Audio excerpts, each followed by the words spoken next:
Hey, this is Zac. And I'm Clint, and we wanted to thank Exoterra for sponsoring this episode of Colubrid and Colubroid Radio.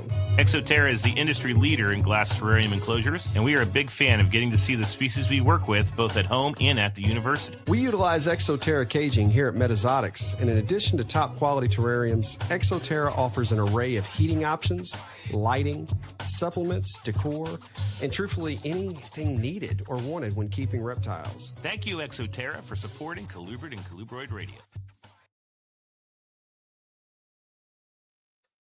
Hello, everybody. Welcome to another episode of CCR. In fact, this is a special episode, but the next episode is even more special because this is episode number 99. 99. So our next episode is our 100th. It will be live. Do not ask us what we're doing. It's a secret. That's our way of letting you know we think we know what we're doing. Yeah, but say that means it's such a secret we don't even know fully yet. Yes, that's right. So, with that being said, yeah, we are obviously not live. So we're kind of going back to the way things used to be. I have a conference when we're supposed to be recording, and I'm not going to be able to record. So that's why this happened. This is the first time this is going to happen this year. It's going to happen probably half a dozen more times, but please be patient. We will be getting back to the lives though whenever we can. So there's that. If you listened to the last episode, you would have heard that Mr. Bartley was a little ill, and now it's the next episode, and he's still ill. So, how you doing there, man? Man, it's been rough, really rough. So I'm one of those people. I don't really get sick often, and I know there's a lot of people say that, but I guess to put it in perspective, and when I do, it's usually something I can just push through. Mm-hmm. I mean, in 20 years at my last job, in the first 6 months I was employed there, I missed a single day of work. In the first 6 months, I never missed another day in 20 years. To put it in perspective of how, but man, I can't remember the last time I've been this sick. It keeps messing with me. Like, I think at this point we think it's the flu because I'll start feeling better. Like, okay, all right, I maybe tomorrow I'll be good. And then all of a sudden my body hates me again, and we just start, and it's just over. And I'm like shaking, and the chills and the sweats and it's horrible. This has been miserable. I've actually missed 2 days of work here because of it. And even when I'm here, I shouldn't be, but I kind of feel like there's just so much I need to get done. So yeah, it's not been the friendliest. Everybody at home is sick too. It's not. It's a cesspool at my house right now. I mean, so just everywhere. I will stay here in West Virginia, 8 hours away from you. So there you go. Over here in West Virginia, it was a balmy -6 degrees this morning. I am ready for the winter to break a little. The only good thing about all the cold we've had here in the East is brumation has been on point. I've been checking the Govies, and my average temperature for the past month was 50.3 degrees, and you can't ask for anything better than that. So, right. I'm looking at the weather. I cannot believe it. Today's my birthday, so February 9th. That's when we're recording this. And now at this point in my life, birthday is close to Valentine's Day, and Valentine's Day is when you pull things out. But looking at the calendar, I'm kind of hoping I can keep the animals down for about 1 or 2 more weeks before they come up, which I think we will be able to pull off, though. It's getting a little warmer, but not much. We have a warm day tomorrow, and then it's back to the cold. Yeah, we're experiencing similar things out here. Like I kind of want another couple weeks under because I felt like, they went in later. But at the same time, I'm thinking, man, there's a lot of Asians I should have already put together. I didn't winter them together like mandarins. They'll normally breed through the winter or whatever. So I told Corey, I said, let's get back there today, double check some probing, make sure everything's where it's supposed to be, and let's go ahead and pair some stuff up. I walked in the Asian room, it's 66 degrees in there because it's such a warm day outside, now. And I'm like, all right, well, we went ahead, we got mandarins put together, put bamboos together, and some of them are going after each other immediately. But we'll get the rest of the beauties and all that put together over the next week or so. I feel that I'm going to have a better production year out of that room if I get some of them paired up with a few weeks left in winter, So that's kind of what we're trying to do right now back there. My problem is like you, mine got in a little later than I'd like them to, but then I have a trip around the 5th of March, and I'm gone for about 10 days for spring break. We're going down to Georgia, and we're going to be doing some crayfish work along the coast. And I really would like to be able to keep them down until I leave on that trip, and then, open them up, give them some food, and while I'm away, they're doing the warm up so I can hit them again with food. I'm trying to time this whole thing. It's ironic that we've had this horrible winter, but it's really not been, I don't know. I like to have, if we're going to have a winter, I want a winter. And by God, we have had a winter. But with that being said, now ironically, I'm like hoping that we have winter until the end of February so that my little evil plan will work. But that's where I am with that. Other than that, this is a short intro this time, guys, because we were recording a week ago and Clint has been barely alive and everything's just been cold here. I also can't report on anything else. I put some false water cobras together and shockingly they bred. Imagine that. I'm going to use the warm up we have tomorrow to do a second round of pairing. But other than that, there's really not been much anything going on the past week. It's been a nice, slow week. So with that being said, any other updates from you? Are we ready to just jump right into our typical start? I'd say, it's, with the bouncing back and forth, we've got, like this week, we've got tons of shipments going out.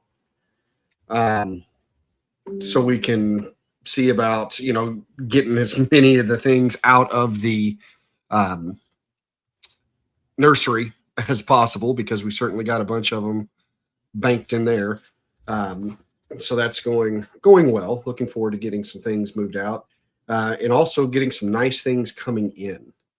That's one of the things that's gone on over the past I'd say 3 or 4 weeks, is I've actually kind of ordered a lot of things from different breeders and whatnot. And we're getting a lot more because it's not just snakes, it's various reptiles. And I'm really excited because it is going to be some stuff that we've never worked with before.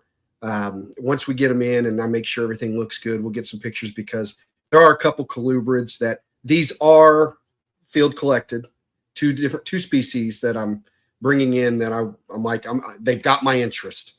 And so I want to mess with them. I know they're feeding. I've already talked to the individual who's got them. So they're going to come in. We're going to make sure everything looks good, and then we'll get some pictures and post it, because I think both of these will be very interesting for CCR listeners. It's going to be right up our alley. So that's pretty exciting. But yeah, other than that, we're just kind of getting prepped for, we're about to hit a whole run of shows, as well as all the, waking up and breeding that's about to hit. So that's kind of where we're at right now. Man. So you're going to tease us with what that species is? Going to keep us waiting? I'll tell you one of the two that it's okay. It's probably, to me, it's very pretty, but it's not even the cooler out of the two. Okay, that'll work. We're going to get a couple jewel racers in. Oh, cool. Yeah. And, these are feeding on fuzzies right now. And I think, we're going to be able to handle that, and just want to play with them for a little bit, make sure everything's good. And we don't plan on keeping these at the moment. It's kind of want to get them in, see how we do with them. And then we'll, once they've passed all of our quarantine, then we'll move them to, to whoever's interested in them. But I want us to continue to dabble a little more in species we've not messed with, so that we are prepared to continue to do this with more and more species, so that we can help bring more species, to the market that's looking for them, that availability. The others I'll keep a little closer to the chest to the vest. Show you. Yeah. So, all righty. Finally, before we move on, I don't know if there are there any Colubrid Fest updates, or are we? I don't. When you're done. I don't know if we have actually said on the show or not that the hotel block was in play. I don't think we said that on the show. I don't think we did. And that's, the hotel is, you can find that information on the Facebook group. I think it might be on Show Me's page now. I haven't gone to look, so I would have to double check that. I do plan on putting if you're coming to Evansville, kind of piece out with all the things that if you're in town for several days and you want to do more than Colubrid Fest, here's several things around that be nice to check out. So we plan on doing that. But otherwise, I think it's just, everything's moving as it should be. Everything's a go. My only announcement is, as the guy who's in charge of the lectures, I have been working on the lectures. I have the back end of the day done, which is good. That's kind of our human dimension section. And I'm working on securing the herpetoculture for the sake of herpetoculture talks. My goal for everybody listening is to be announcing the talks around the first week of March. So if you're a listener and you've gone to Colubrid Fest in the past, so you know the vibe, and there was a potential topic, I'm not promising that I will adopt that topic, but I think I have like one void where I'm bouncing around with 2 or 3 different ideas for that time slot. And the big thing is, I could make this what we want, but that's not the point. The point is to make it what you want. So some of the talks that are happening next year came directly from people talking to us at Colubrid Fest, or, the 48 to 72 hours afterwards. And there were definitely some themes that popped up across multiple people. And so you were heard, and those were the talks I was working on. So that's one piece. The other thing I want to say is, if you're buying Craig Trumbauer's book, Craig put out a message. He is going to be at Colubrid Fest this year, and he obviously will be able to sign your book. So as an author, I can say, we're not doing this for ourselves. We're doing this for the people that are going to consume and engage the material that we're writing. So if you buy the book and you're wondering where you can get it signed, Craig's going to be at Tinley. I believe he's going to be at Daytona. He's going to be at one of the NARBCs in Dallas, but he is going to also be at Colubrid Fest. So by all means, bring your book. If you've read, I would probably, I know I would have read this book 5 times by the time Colubrid Fest rolls around, but that's where he'll be signing my copies. So that is that. And then speaking of books, final little update. I made a post about this yesterday, I think. I finally have a draft of the natural history chapter for the Plains hognose snake species account in the book. And obviously, that's the focal species of the book. Let's be real. Easterns and Southerns and Mexicans are totally going to be covered. I'm not abandoning them, but it's going to be 60-70% plain/Western hog, and then the rest will be Simus, Nassicus, and Kennerlii. I distinctly remember how it felt when I got done with my dissertation. And the feeling I felt when I added that last paragraph to that, or last period to that last sentence of that last paragraph of that account was it was the last time I felt that was in 2011. I didn't have that feeling with the False Water Cobra book because there was just a pressure, and there's so many more citations with Western hogs than there were with all the species covered in that book. But I'm pretty happy with it. So for my natural history nerds, This book chapter is 34 or 5 pages single spaced. When I double spaced it, it went up over 50 pages. So I went full nerd with throttle down. I tried to cram as many little nuggets in there as I possibly could. And then the thing that's really cool that I like about this book a lot more than the last one is since I actually have found these things in nature, I was able to kind of put little stories from the field in the account, which is a lot of fun. I haven't been able to do that yet. So there's a hognose update. All I got left, is I got to segue over to the Eastern hog, which it's intimidating. My citation list of papers is over 150. I'm not going to be able to cite them all, but I start the reading process, which ironically, given that's my job, I can do that relatively quickly. But yeah, no, Hognose book still in full effect, still, going down the path with it. But there's your update for those who care. Okay. So with that being said, we are now going to segue over to the market update and the science update. So I can go, you can go. What do you want to do, Clint?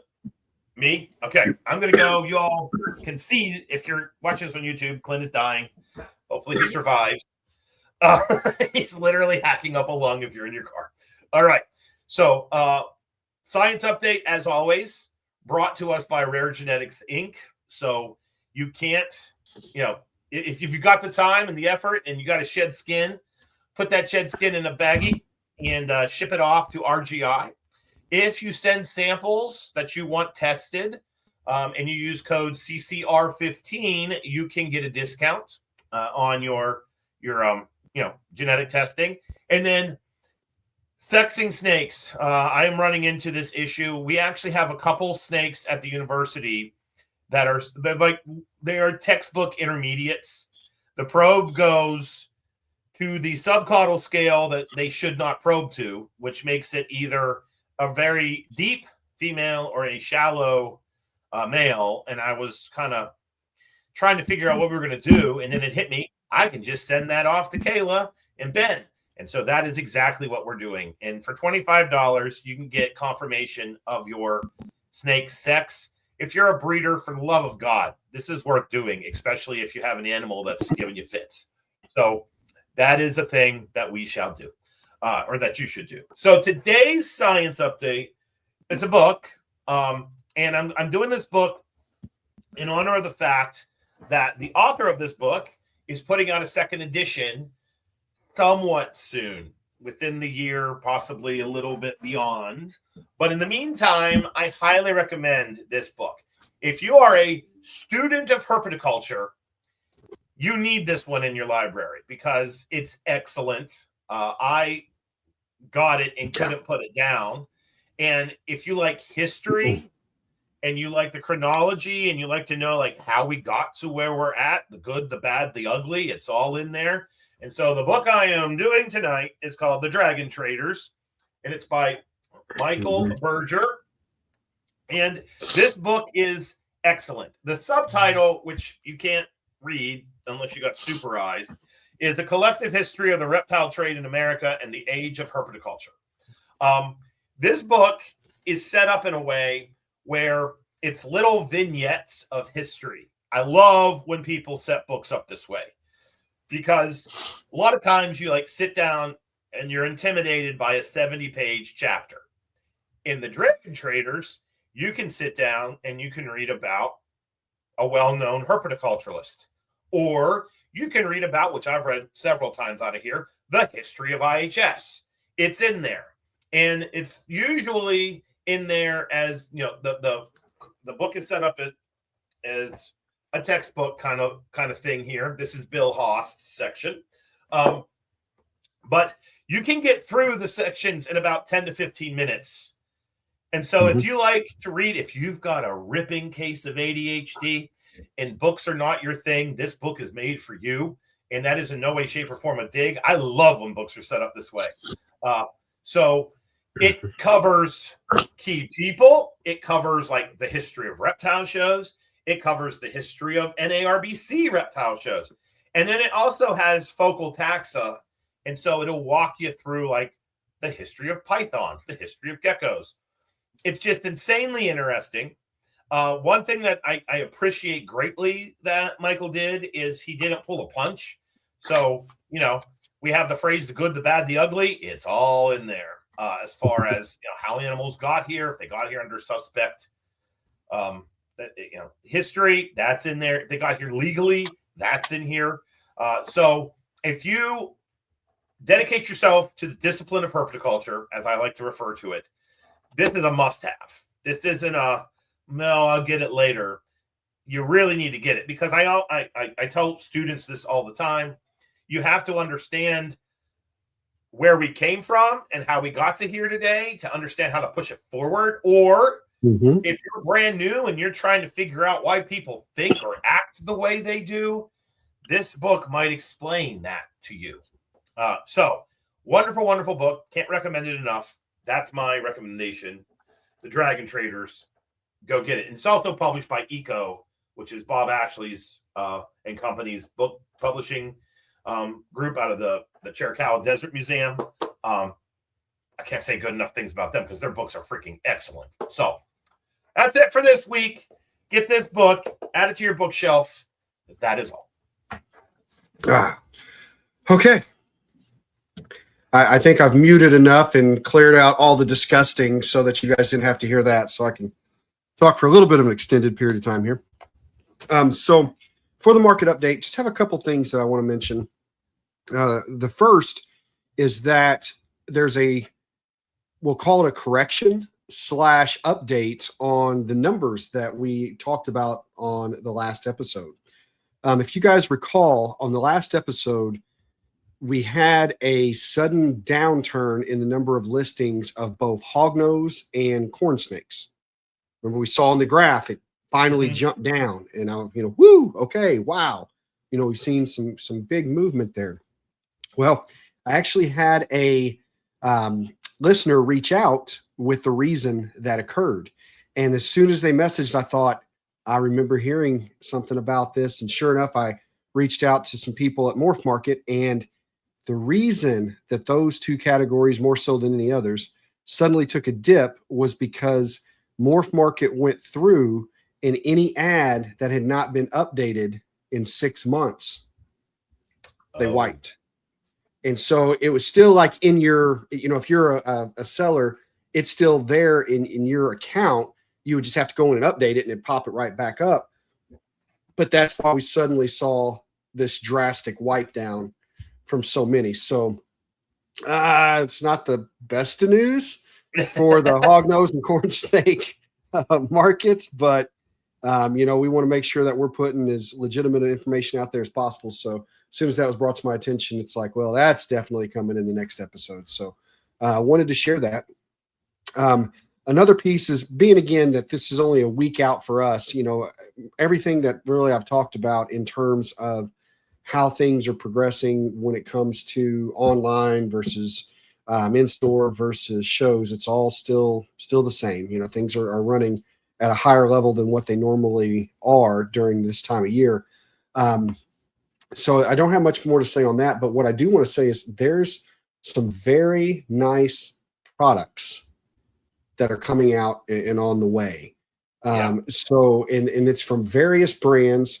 I'll tell you what, I want to talk about two of them real quick, both of which are ZoomEd. So ZoomEd's got a new 4x2x2 enclosure that's out. Zach, you and I got to see that in Pomona. Has a very nice locking feature that, is kind of, we've not really seen this on any other sliding glass. It's got a lot of nice features on it. And, it's one where neither one of these two products can we talk about extensively yet because we've not got our hands on them. But we did get to see that one.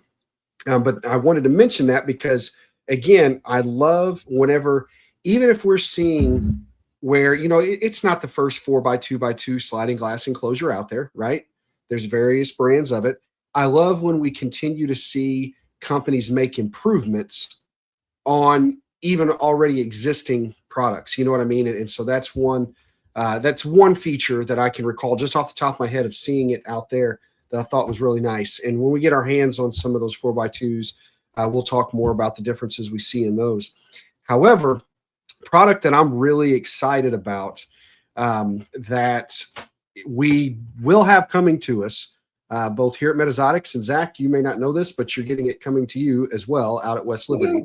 But ZooMed is coming out now with Slither Sense, which is basically a sensor that is put inside the cage, and it will it monitors the humidity levels as well as temperature and sends it to your phone.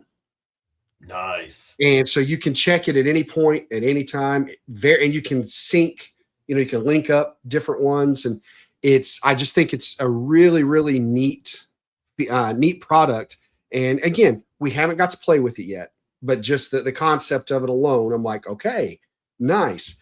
And I love that it's going to be something that's going to kind of be tailored in for either that individual that's got one cage, one enclosure, or the person that's got 12, that it's going to be able to work for multiple people like that. And so those are a few of the products. There are other things that I know that are being worked on from other brands as well that are extraordinary.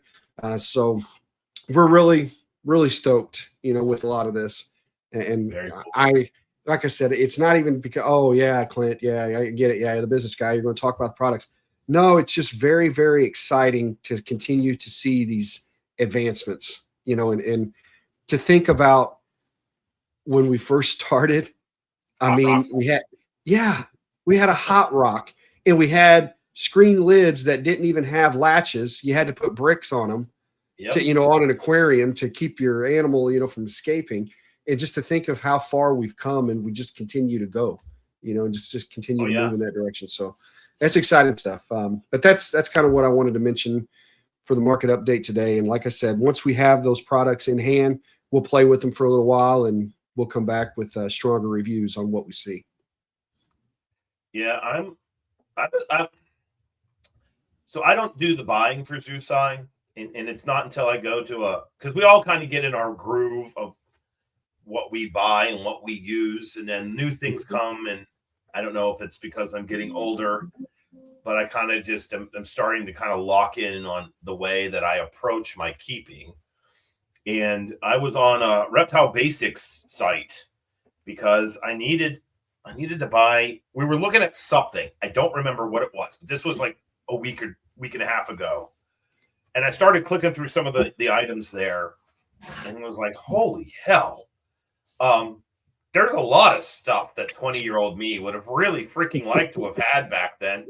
And I'm finally pulling the trigger on ARS racks for the house here, because I got some money, set aside for that. And while it's difficult to spend that amount of money, it is. It's worth it. And I was just kind of thinking like how one of the cool things about being a herpetoculturalist is watching your evolution. You know what I mean? Mm-hmm. And the fact that I now will have these racks that are, I almost feel like ARS racks and Freedom Breeders and those ones where you got the big tubs and the windows. If you put the right animal in there, it is kind of like this bizarre tub vivarium hybrid. If you think about it, and of course, I'm buying those for freaking Florida king snakes and some gopher snakes and things like that. But since those are primarily fossorial animals, they live on the ground. I mean, they got a huge footprint. I'm gonna be able to see in there. But yeah, no, it's just kind of exciting to look at the way we were keeping things in 2000 versus the way we're keeping them in 2026. It's kind of, I don't know. I just like doing that. But I'm with you. With that being said, we are going to be talking about all things Gonyosoma tonight, because tonight, our guest, which we're bringing on to the show right now with the click of a button, boom, is the one and only Chas Ewing. How are you doing tonight? my friend? I'm good. How are you guys? Well, I'm okay. He's dying. I am dying, but I But am he's going to happy do to two be things. here in death. I'm going to do two things. One, Chaz is being brought to you by ReptiChip. There you go. Thank you, ReptiChip. ReptiChip, as you all know, we use out here at Metazotics for really everything that takes humidity, whether that's our Asian rat snakes or boas, balls, all that good stuff. So thank you, ReptiChip, for sponsoring the guest segment. I also need to point out who sponsors the market updates. That's the Show Me Reptile Show. I'm sick. Cut me some slack, okay? You get some grace tonight, bud. That's right. So thank you, Show Me. As we all know, if it wasn't for Mickey and the Show Me team, the Colubrid Fest would not exist. So please go out, check out a Show Me show, support those that support us. And by us, I mean those of us in the Colubrid community. Sorry, Chaz. You're all good. Sure I got that in. Good to see you, buddy. You as well. Yeah. We were talking when I mentioned last week, I'm going to try to get Chaz for this coming episode.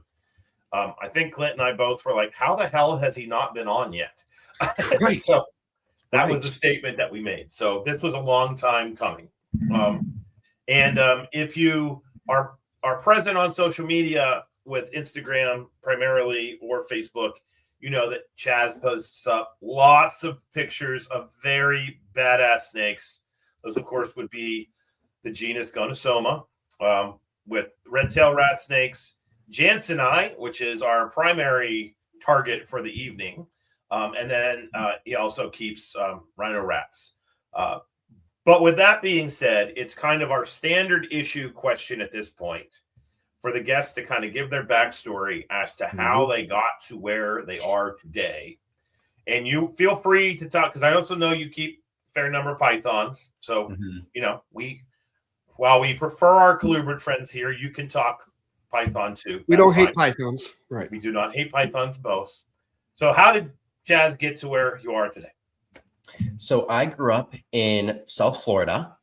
And as you can imagine, a young boy in South Florida, as soon as I could walk around outside and I saw, you know, my first brown anole, it was like just game over. I'm sure I caught the first one I ever saw and put it in a cage and tried to keep it. You know, I was probably 5 years old.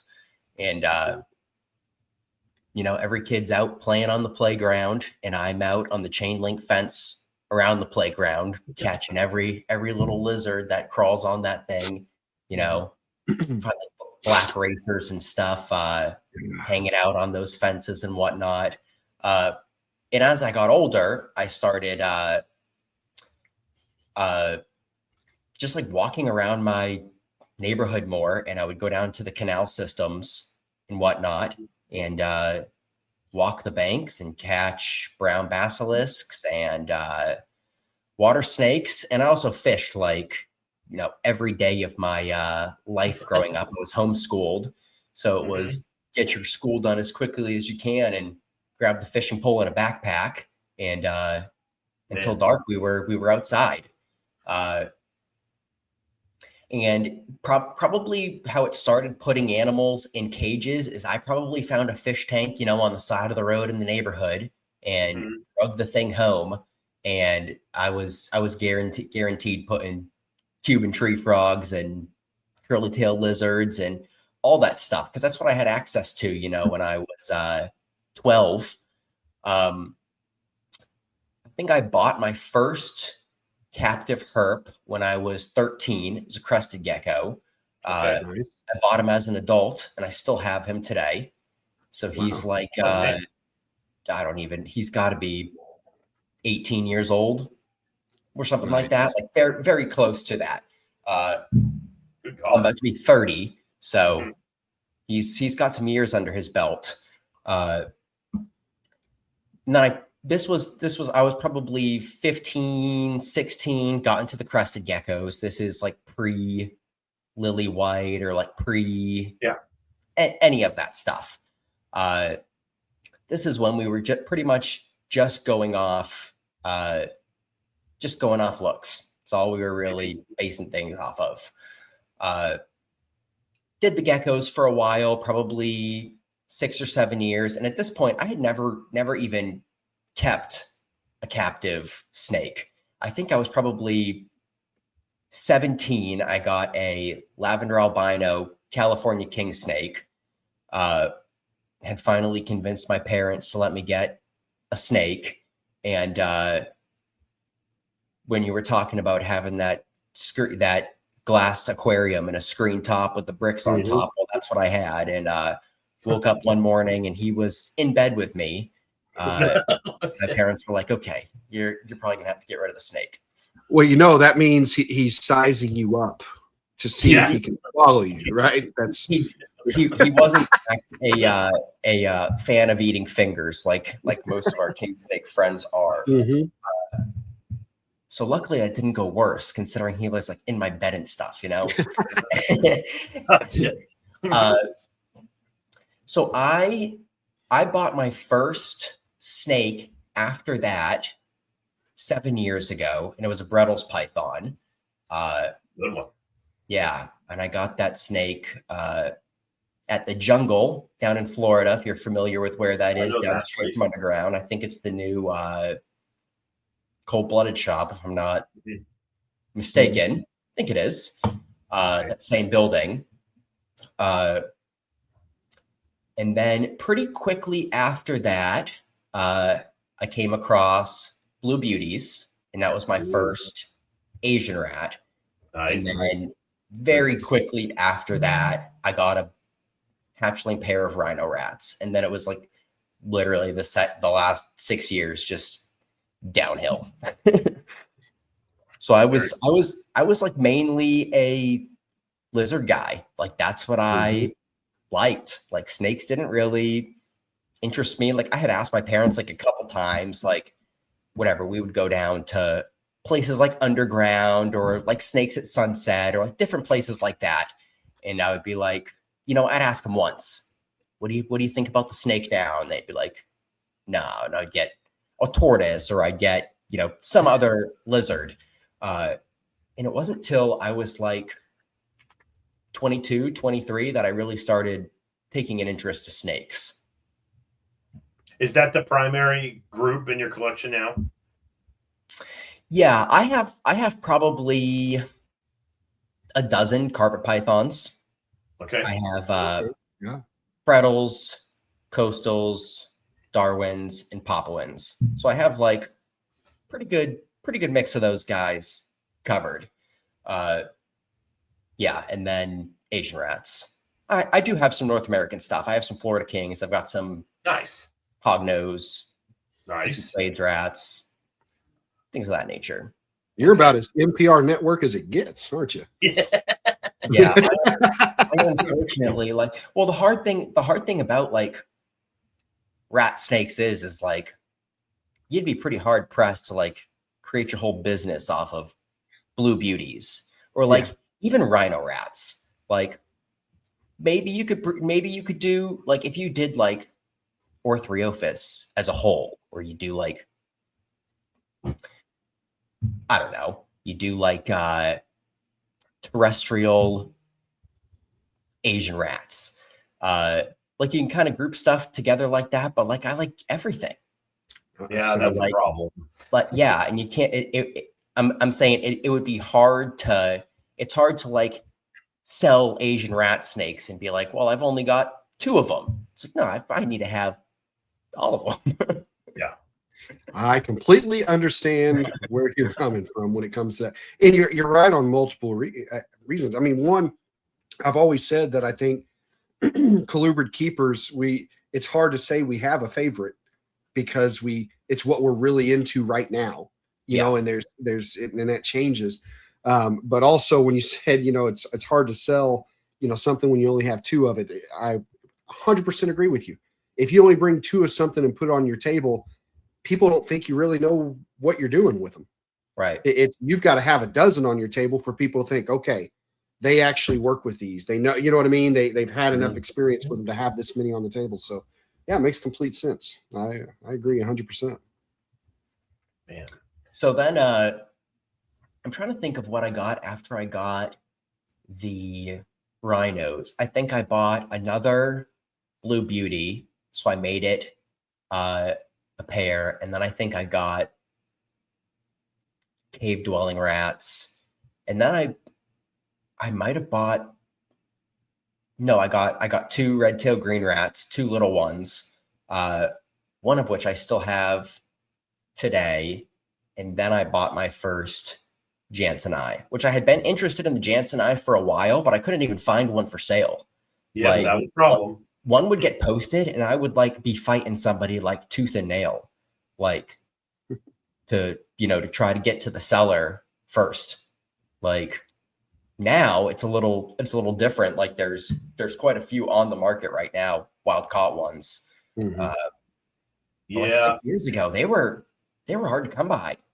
a certain importer from Florida brought in quite a few of them, but that you had to deal with that certain importer. Yeah. That's all I'm going to say about that, because I Yeah. might have dealt with that importer getting Jansenii. A couple years ago. Yes. Yeah, he's been running rampant for a while, and I think we finally got, well, for the most part, every account that he's behind banned off Morph Market. There's like a whole team of us because it's like the same pictures just get used like over and over, and I've got the bank of pictures on my phone. Like buddy, I got them all. So anyways, that's what I was dealing with, and I was fighting guys like that where it's like you didn't even know if the thing was going to come. Yeah. You know, I want to point something out just because we're talking about this here. And, we're talking about certain importers. As we all know, we've got importers that we are fans of, importers we are not fans of. And when it comes to Jansenii, there is an importer that will have some Jansenii available, I see right now, that I do want to make sure that the listeners don't think it's who we're referring to. Sure. Because I will say personally, Cold Blooded Shop, I see them post them. And I'm happy with Cold Blooded Shop. For those I'm trying to get some from them. Yeah, it's they anything that I've seen come from there has been solid. So I just want to make sure, just so that we can. I don't want someone to think we're putting somebody down. We're not. You know what I mean? So the person that we're referring to is currently, as far as I know, has nothing on the market. And if you want to know if somebody's a bad importer, like checking criminal records is a great way to see if somebody's up to bad business or not. Like, and turns out when they've done like poor things with animals, there's like usually other like poor things that they've done. Like their name comes up. Very fair point. Very fair point. Very fair point. So, all right, moving away from this topic. I ended up finally coming across a little baby female. Was the first one that I ever caught. It was an import, wild caught through Snakes at Sunset, and it was still had its baby colors. Whoa.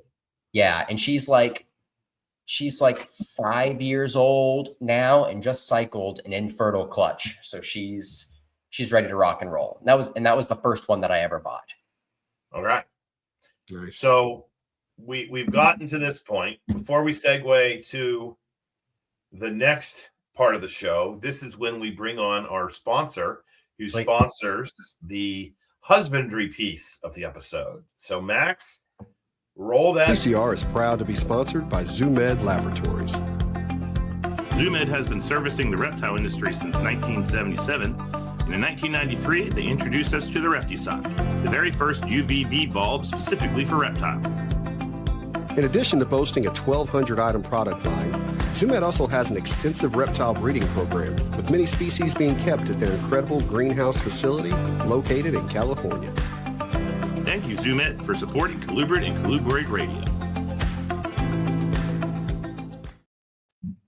All righty. Okay. So you've kept rhinos, you've kept red-tailed green rat snakes. I like saying Gonyosoma oxycephalum because I hate that common name. And you've kept Jansenii. Those are the Gonyosoma that you have kept. So we could say that you got a burgeoning, if not a solid, Gonyosoma problem in a positive way. Yes. Yeah, we're not quite to Clint's alternative levels yet, but we're getting.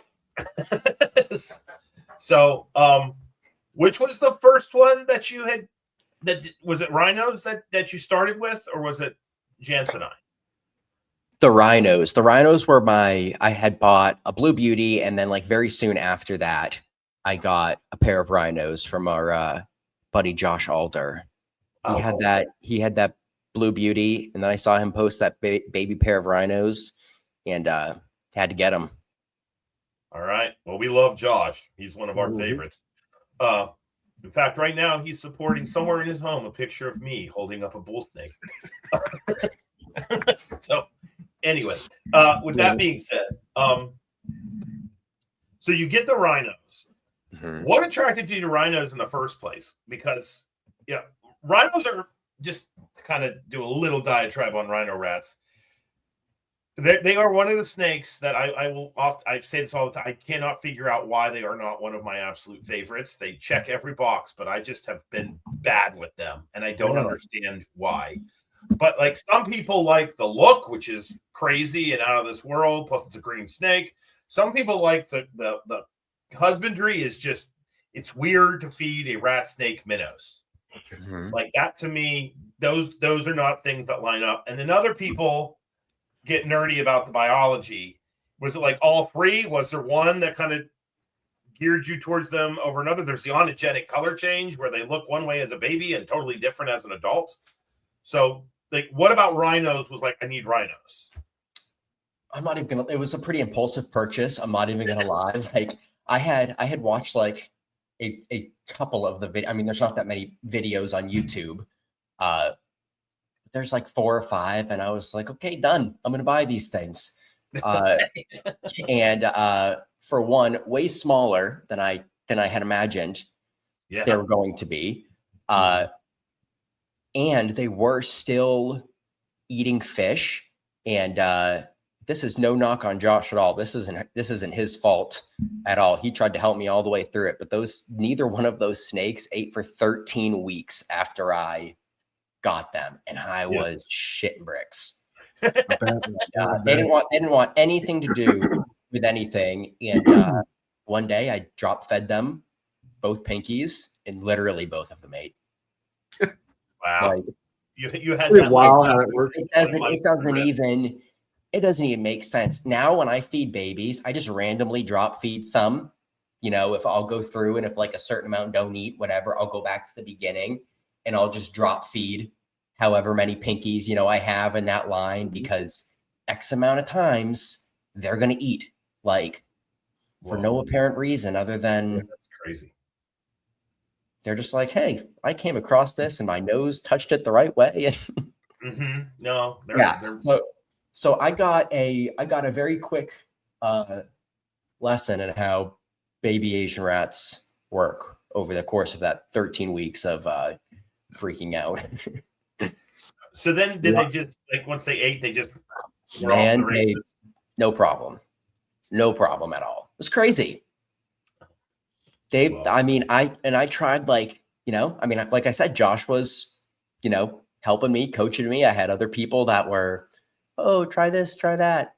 And like, even looking back now, I'm like, oh yeah, I tried all the things. And they just decided they were going to eat on that day. Yeah. Real curious. Whatever the fish you were trying, what fish were you using? They were rosy reds. So, and the reason I asked for a specific answer, because we have some baby rhinos that Corey in the nursery was doing all the tricks to get going, and we've got our rosy reds back there, and some of them were taken off, no problem, but then there's this like 3 or 4 that weren't. And she figured out, to her credit, I think we got these fish in by mistake. Okay. But we figured out it wasn't rosies, guppies. The moment we tried guppies and a pinky in there, bam, it worked. Huh. And so I want to just put that out there for anyone who's working with rhinos. As we all know, there's no one cure all that's going to solve every baby rhino out there. This is going to get, the thing. But if you're doing scenting with rosies and it's not working, give it a shot with guppies, because it was the click for us the moment we tried it. I had 2 clutches of rhinos last year and started all, I think, 14 snakes on just pinkies. Nice. None of them touched a fish, and it takes forever. It takes a long time. Some of those snakes you're tease feeding for 20 minutes and they drop the thing, 25 times. They eat the thing though. And we've already we've seen, it's not going to happen every time, but I've seen the rhinos get the nematodes. I'm pretty sure they're called from the rosy reds. Yep. I've used them, plenty of times myself, but the guppies are the way. I have a tank cycling right now, has rosy reds in it, but it's going to have guppies because that's the best way to do it. Another thing that I've found kind of interesting, and I have no other backing to this other than the manager of the aquarium shop told me that they even in their freshwater tanks, they do some sort of salt treatment to that water that kills off, or is supposed to kill off, those nematodes. Yeah. Don't know anything else about that, but he was dude, he's dude, no worries. And I was okay. When they raise guppies in mass, so we get guppies at the university, and we'll get 1,000 of them. Right. When you get that many, they're coming up from the south where they're being raised on a fish farm. And sometimes frogs will get into those ponds, and frogs are little worm sacs. That's all a frog is. They are the intermediate host of damn near everything. And so when they get into the water and they defecate in the water, they'll expel larvae and things like that.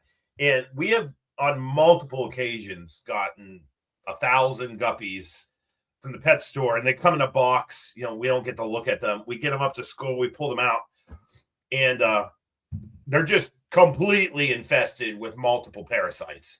Now, the thing right now, because I'm on Team Guppy for the record, I want that to be known, is you can see the parasites. Like any snake keeper taking these fish, you would look at them and be like, there's something wrong with you. It looks like a freaking horror show.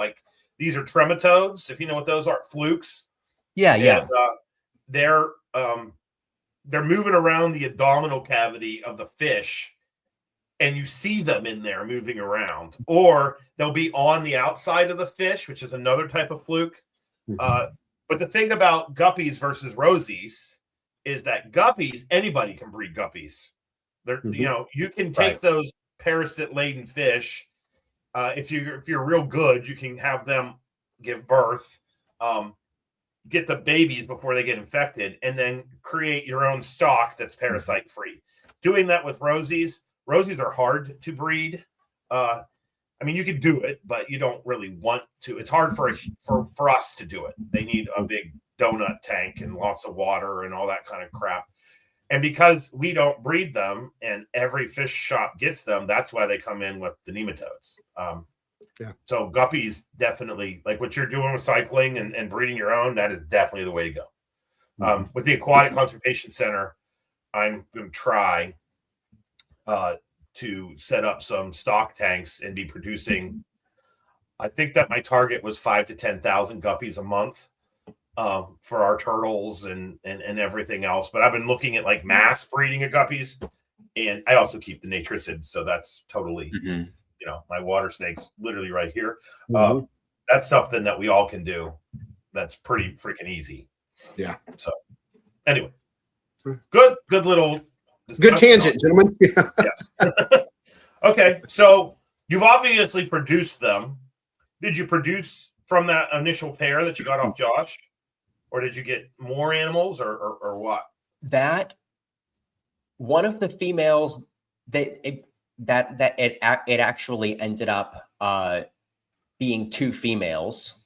So that was that's a worked good out in my favor. One of those females did not produce, and then one of them actually slugged out. I bred 4 females last year, and 2 of them went. Man. So Yeah. how many rhinos do you have total? Probably like a dozen. Just a dozen. Something like that. Nice. I think I have I think 4.5 to breed this spring. Nice. Like 3 first time will be their first time producing. One of those I bred, or 2 of those I bred last year, and then 2 that produced, and then a first time mom. Cool. And I have a wild caught male to a F1 female. I'm pretty stoked on those. I'll probably end up. That's important. Yeah, I'll probably end up keeping quite a few of those back. So before we jump away from rhinos, just because we have a lot of people that keep them, Mm-hmm. could you just give us your 5 to 8 minute spiel on like the cage size, temperatures, just kind of a how does Chas do rhinos? And you're in Georgia, correct? I am. Okay. So what I have found with rhinos is until they are about like 6, 7, or even like 8 years old, that for me is when they kind of start getting into that like maximum size. But like even these animals that are like 3 and 4 years old that I'm breeding now, like they're not super big snakes. So they do live in these 2-foot cubes behind me. These are all rhino cages. And then I have one 422 that I use for a larger pair of rhinos. They're like 6, 7 years old. And at that point, like the male, he's like probably a hair over 4 feet. And the female is probably, I don't know, like maybe like 38 inches or so, probably like a little over 3 feet. But like these other younger animals, like they're not even as thick as an expo marker, you know? Oh, wow. Yeah. They're like as I would say, like as thick as like a small mouse. Like I pretty much exclusively feed the adults hopper mice. So I think they stay a little bit smaller than a lot of people's, but that hopper mice is that's a Rob Stone trick. He swears by that. So I was feeding them heavier before I heard him say that, and then before I had talked to him about it one-on-one, and I was like, okay, this is the way. Sometimes I'll feed them like chicken heads. But yeah, I had like one of my original females is kind of a chunker, and she didn't produce at all. So I'm like, okay, you're now looking back, I'm like, okay, you're probably a little bit overfed. And now I've corrected over like the last 2 years or so on some of these others that I'm raising up. And then heat, is it just the LED in there that's warming them up, or? Yeah, I actually ran in all of these cages. I ran ceramic heating elements on a thermostat. I recently just disassembled all that. That thermostat sat here, and they were set at like 78 degrees, and it really just kept them just a little more steady is all it did. But I took that all out this year, and they're just running straight LED at like a 76 ambient, 75 ambient. Okay. Is there any tricks or tips? You know, the kind of things that someone wouldn't get on a care sheet. Let's put it that way. Just something from, hey, from me working with them, here's something I want to throw to anybody who's going to try them. They really don't need that much food. Like I think like they will eat every single time, and they are so passionate about eating. And it's like it is like it's almost easier than like, I don't know, like one of my king snakes, because like the king snake is like oftentimes like under something. And like all of these rhinos, when you have mice out, they've got their faces pressed up against the glass, like literally begging for it. They are my spirit animal. And they eat so quick. So when you give an adult a hopper mouse, I mean, before you can blink twice, the thing is gone. And it's like, Yeah, man, I must be robbing you, but you're not. Like, Yeah. you just don't need that much food. Like, I think in general, like overall, like most people could probably back their feeding off. Then I think I could back my feeding off. And I'm talking about breeding animals, producing animals, raising animals. Like I get in the habit of feeding the raise up stuff still every 7 days. And when you get a little rhino that, you know, eats every 7 days or eats every 5 days, like they become little porkers really, really quick. And like, even compared to like, you know, I have baby king rats and blue beauties and Ridley eye and red-tailed green rats. And like those animals just grow in length. Like they immediately turn that energy like into a shed, you know, and they're like, I'm X amount bigger. And the rhinos like stay significantly fat for a long time as babies, in my experience, especially when they're just jamming on food. It's like you almost are feeding them quicker than they can manage. Like, and I wouldn't say that about most things. Like, I think it's pretty hard to overfeed a baby Asian rat snake. But like the rhinos are just a little different. Their body's different. Their skin stretches different. you're doing bad things, Chaz. That's my spiel. Now I'm like, damn it, I need these again. And I don't need these again. This would be round 3. They're my favorite snake. And like if I could only keep one, like it'd be rhinos. Like everything else is like they're legit. Like not everything else that I keep, but like red-tailed green rats are work. Jance and I are work. And it's like rhinos are not really like bad at all. Space-wise, care-wise, temperament-wise, like I have a dozen of them for a reason. I'm agreeing with you. I'm really digging rhinos myself over here too. You know, and there's always the battle of the horns whenever we talk about rhinos or barons, and I've got both. And for me, it's rhinos. It's not even a question. I mean, I like them both, but rhinos are really just everything you just described. I mean, they're easy. They you know, you have to do your little tricks for the babies, but other than that, the cake. Yeah, I will forever be Team Bear and I, but you all know that. But at the same time, one of the things that I'm nerding out on a lot, and it's because of Iowa, is growth. Like I'm really curious what normal growth rates are for colubrids. We the python side of the fence and the boa side of the fence always talks about grow them slow, and I used to be on team grow them slow. But then we ended up getting that data that I talk about fairly frequently where we had the bull snakes and we, you know, I wouldn't believe it if they didn't mark them. So I knew that they were like a year old and they were already at 3 feet, which then made me think maybe colubrids are eating way more as youngsters than we thought. But it's really interesting to hear about a slow growing, late to maturity colubrid that could get porky when it's little. Like that to me is interesting because everybody else that I've talked to about just colubrids in general said exactly what you just said, Chaz, which is like you feed your king rat food, they just grow. Whereas, you know, ecologically speaking, something has to be driving that shift in growth. We call it assimilation energy. That's when you eat and convert it to you.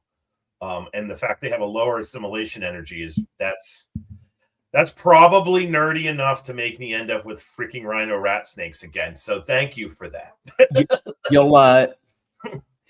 You'll almost notice that those rhinos that are like just jamming on food, that they'll like instead of slithering, like they're rolling.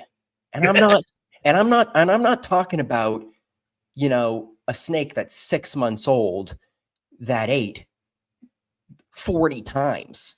I'm like, if you feed that thing like 15 good times in a row, like 5 to 7 days, like, man, they put on some weight. And if you keep that up, and now as soon as they can take a fuzzy, man, they're jamming a fuzzy down their throat. And they're small snakes. So if they sit there and eat 100 fuzzies, before they're ready to eat a hopper, like they end up pretty fat. Like, no, that's interesting. I am under the assumption that snake mainly eats either. I'm not 100% convinced that they're eating fish exactly. I think it's more tadpoles. Yeah, I was gonna say tadpoles. Yeah. In the wild, and I think they're eating a bunch of frogs. Like, it is a ridiculously fast snake for what it is, especially when they strike, and they're very accurate. So I think they're like very capable of hunting down those frogs and geckos.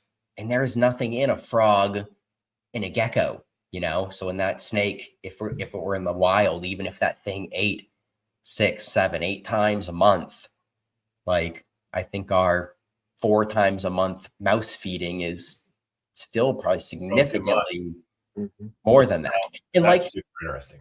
And when the rhinos, like, they grow fine, like, feeding them every 10, 14 days, especially when they want to eat, that usually doesn't turn off. So it's like no longer I better feed it this week to make sure it, keeps on this schedule. Like, once you're past that baby stage, like, you're in the clear. They eat 5 times in a row off tongs, you're good.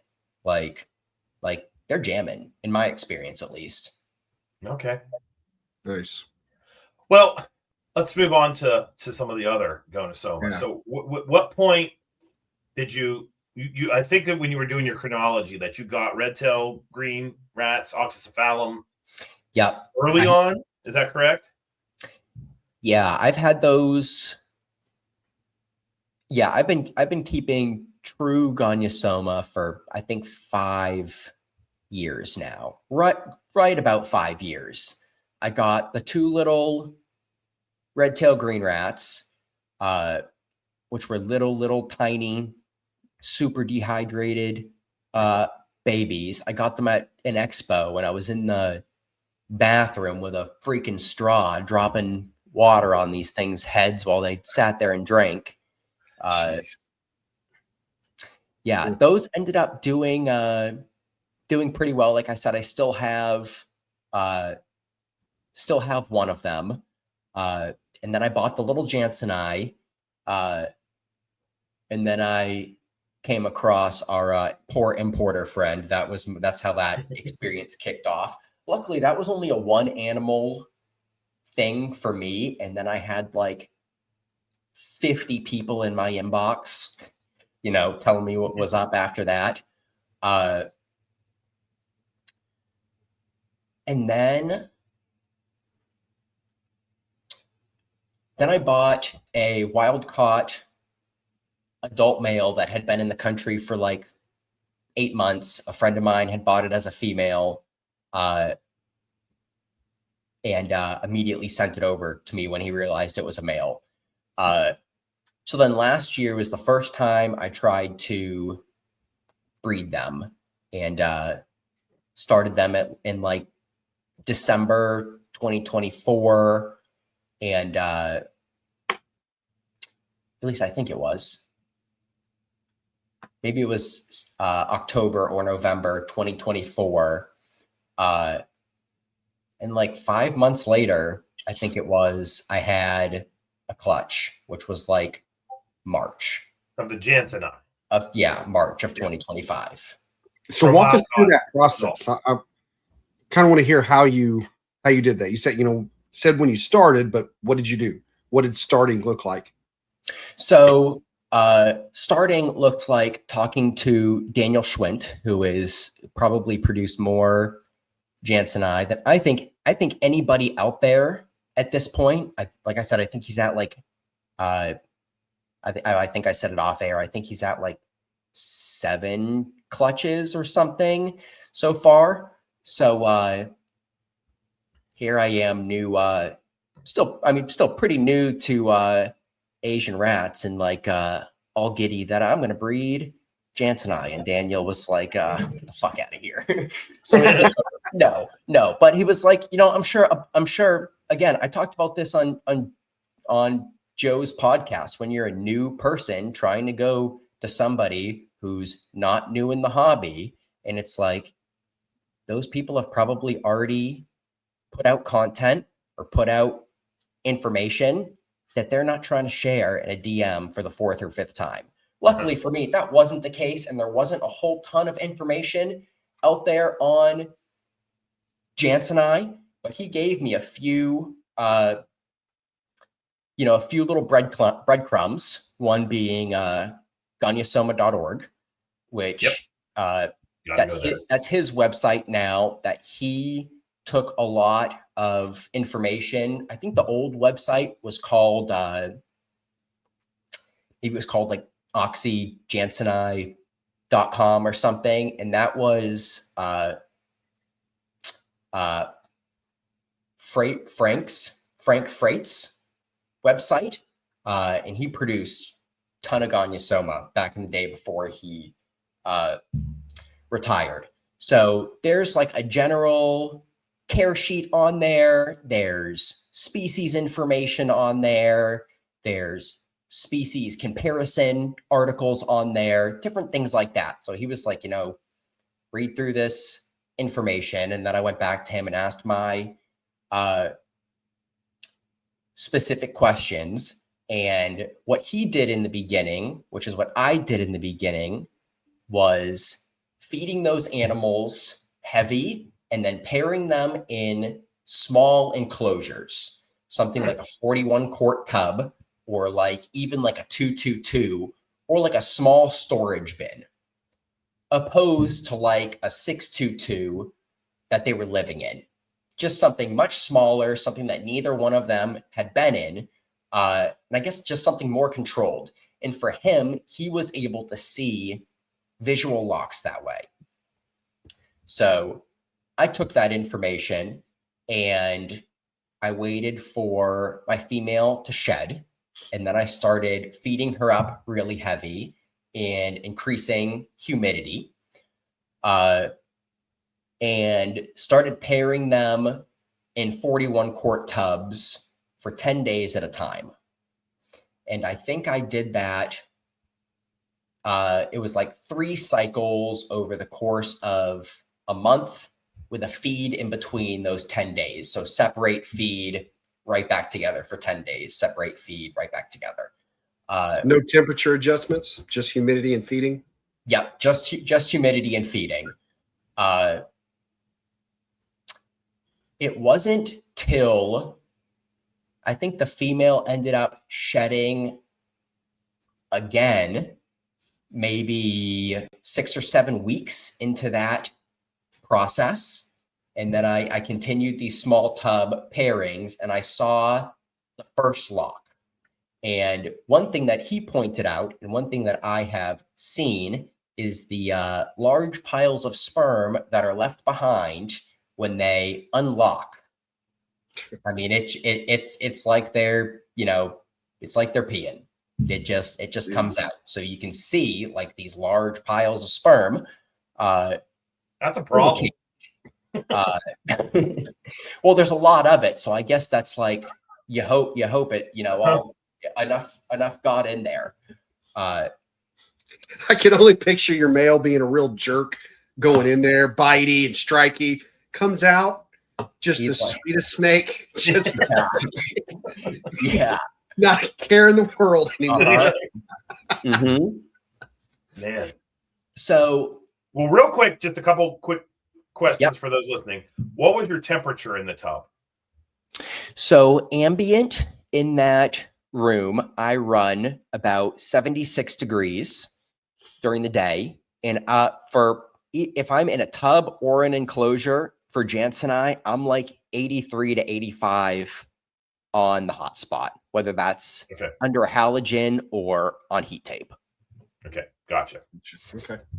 And I don't really change that at all. The temperatures in Sulawesi are like decently consistent, that I don't think that's necessarily a trigger that you need to play with. I haven't had to play with it. It's good to know. How do you, we kind of did this a little bit out of order. How do you house them regularly? Prior to moving them into the pairing stage. So I like to keep the adults in 6x2x3s. That's kind of my go-to for the red tails and the Jansen and I do cohab. I cohab pretty much everything that I keep. So a 623 can hold 1.2 Jansen or red tails. Okay, that's cool. Yeah. Where do you get a 6x2x3? They're all custom made. Oh, okay. Yeah, there you go. The guy that makes these cages, the Gorgon's Head out of Statesville, North Carolina. Very cool. Mm-hmm. All right. So the limited experience. So when I was in college, real little quick story. Red-tailed green rat snakes will forever hold a special place in my heart. Because I took a lot of pride in being the snake nerd that knew the weird snakes. Mm-hmm. And I still, in my head, can see at this importer's table, he would set up a display with aquariums. And I cut the corner in the reptile show, and it was in the dead of winter, which was probably horrible for these poor snakes. And he had branches that were kind of like set up at angles. Yep. And I think he had, no joke, 10 to 15 adults, like 5-footers, crammed in a 10-gallon aquarium. So all you saw was a bright green snake, this like flash of red. And then the thing that just like dialed me in immediately was their head structure, because nothing has a head like Jansen and Gonyosoma. And I know Runner Rat's got the nose, so some people put him in other genera, but that's a whole other conversation. But that classic Gonyosoma head, right, that those guys have, and I was just like, what is that? I need that. And so I like went up, and this is back in the day when we kept and bred, but I bought one. It was a whopping $30 for this large import, and I brought it back to school, and that thing was so damn mean, and I loved every second of it because I love the things that draw blood. Like it just checked all the boxes. Yeah. It did the throat display that they do where they puff out that throat like a Spiloides. And I couldn't get this damn thing to eat. I couldn't get the drop feed. It was not interested in mice. It didn't want anything. And one day I was holding it and they would always gape at me. And I just put a mouse in its mouth and it like immediately ate the mouse. Like there was no... And so for like 2.5 years, that's how I fed it. Like really? Yeah. It was the only way that they would eat. And it got its body condition back. I was able to worm it, and oh my God, that thing passed some worms. But anywho, and then I ultimately, I was leaving to go to grad school, and I knew that I wasn't going to be able to put in that level of effort. And I took it back to Columbus. And there was a keeper. He's not around anymore. But I was like, do you want this? I just wanted to go to a good home. So that was my experience with those. And then Jansen I bought Jansen for Zusai. And then very quickly realized these things like it to be calm. These things like to be left alone. This was a very dumb purchase for a educational program that has 120-year-olds putting their hands in everything. And that is when they got shifted off to... They went to live at the farm at Justin Smith's house. Yeah. And now I've found out that they've gone to your farm. So now you have Yeah. the female, Uh, which is pretty cool. Unfortunately, I hate to be the bearer of bad news. The male just like randomly rolled, which is why the female That kind of roll came here. that tracks. And with them, I realized they were a lot easier than the red tail that I had a sample size of 1. I tell people that they just ate. So Like, an interesting thing about both of those snakes is that if you look back at there's like a couple accounts back in the day of oxys existing on Sulawesi. As far as I know, from everything that maybe there's one, but like as far they don't live there anymore. It's the only snakes that are Gonyosoma that live there are Jansenii. So the red tails are completely separated, and it's interesting that the red tails have so many problems, especially with parasites, and hopefully it's not a virus that they have. I'm currently trying to figure out if that is what is taking out so many of these imported red tails. But the Jansenii do pretty well as wild caught, and it's just interesting to note that they are completely separated from red tails. Like, at no point do they meet. It's also interesting that the Jansenii seem to do better, but the oxys, and they're only on Sulawesi, but the oxys have this like crazy broad distribution, massive range, Southeast Asia, and they're probably a species complex. I know there's a couple different phenotypes that keepers are like. These are a little different than those. They're probably different, at least subspecies. In there, right? Like that is interesting. Like right off the rip, I can tell you that the red tails that come out of Malaysia are different than all of the animals coming out of Indo. Like, they are not the same. I have the adults, I've got the babies. Like, they don't even look the same. You couldn't mix them up and trick me. Like, it is so clear. Like, the Malaysians have these like long, like almost like coffin shaped heads, and the Indo stuff are short and round. You can measure the distance between their eyes and their nostrils, and they're different. Like, they are not the same. Yeah, they're totally different body structure. The Malaysians are more heavier bodied. Like, their vertical puff is a little bit taller than a little bit shorter than the Indo stuff. Like, what we consider like, I guess we're grouping like Indonesian stuff, like pretty much everything that's not Malaysian, because these Malaysians look different when you look at the babies or you look at the adults side by side. And there's an article and pictures of it on Gonyosoma.org, and then pictures with the blacks also, which, if you ask me, the black Jansenii, again, they're their own thing. They're more slender than Indo red tails. They don't seem to grow as big as long as Jansenii or red tails. Very, very interesting animal. And it's not a melanistic Jansenii. They hatch green, and they've also, I've looked at every single, I'm telling you, account out there of a wild snake on any of those islands, and none of these animals meet. Like, the blacks don't meet, the wild type Jansenii from Sulawesi don't meet, and the red tails don't meet. So it's very interesting. And we've got people trying to, me being one of them, breed Malaysian to Indo oxys, and they don't really want a whole lot to do with each other. Very interesting. It is so interesting. Like, there's a lot going on with those couple of snakes. And like the black, there isn't even a name for them.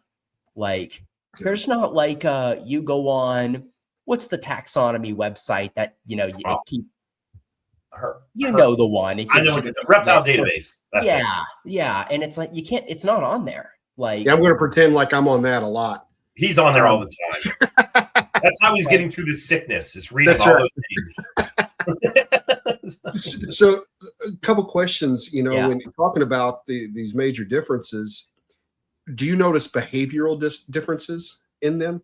I mean, you know, any other little subtleties? Because we talked about the physical differences that you notice for sure. yeah. I'm just always curious if there's any actions that you notice on how they move or they act, you know, from one of these to the other. I want to get more of the red tails in like nice cages before I can necessarily. I have some Fair. in cages, and the blacks they're still in like a kind of quarantine setup, so they're like in a cage, but it's like pretty bare. So need to make some more observations, but like, man, if we sat down and I pointed out each of these things to you, you'd be like 100%. There's no way you could make it up. Like, it's very, very cool. Nice. All right. And like, then I see them, you know, separate the green bush rats out because of eye color. And I'm like, listen, I've got more than eye color here to back up this argument. So then back to keeping. Yep. I know when I was keeping the Janseni, I realized that they were very shy, and I went with an approach which I know some other Gonyosoma people have done, where I kind of like overwhelmed their enclosures with stuff. So there was like cork bark tubes, cork bark flats. I had a pothos plant growing, you know, vines. I had a bunch of grape wood. I just had that thing so that if it wanted to be out, it could be out. But if it wanted to be completely, you know, balled up in a tight cork tube, it could. If it wanted to be sprawled out under a flat, and it was just options. And I've always wondered, was that why they did great when I had them. I just saw the writing on the wall and realized when they were growing like weeds. And I was like, I can't have these here because they're going to upgrade and they're going to have to go to a more public space.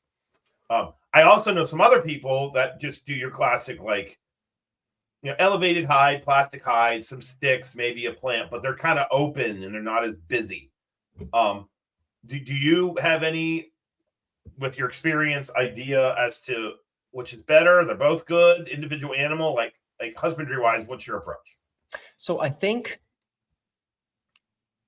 they can definitely be conditioned pretty well to just like sit out in an enclosure. One thing about these enclosures that I'm using, the 623s, is the glass is at the top 2 feet of the enclosure. So I have a 1 foot, you know, solid black PVC lip at the bottom of the cage.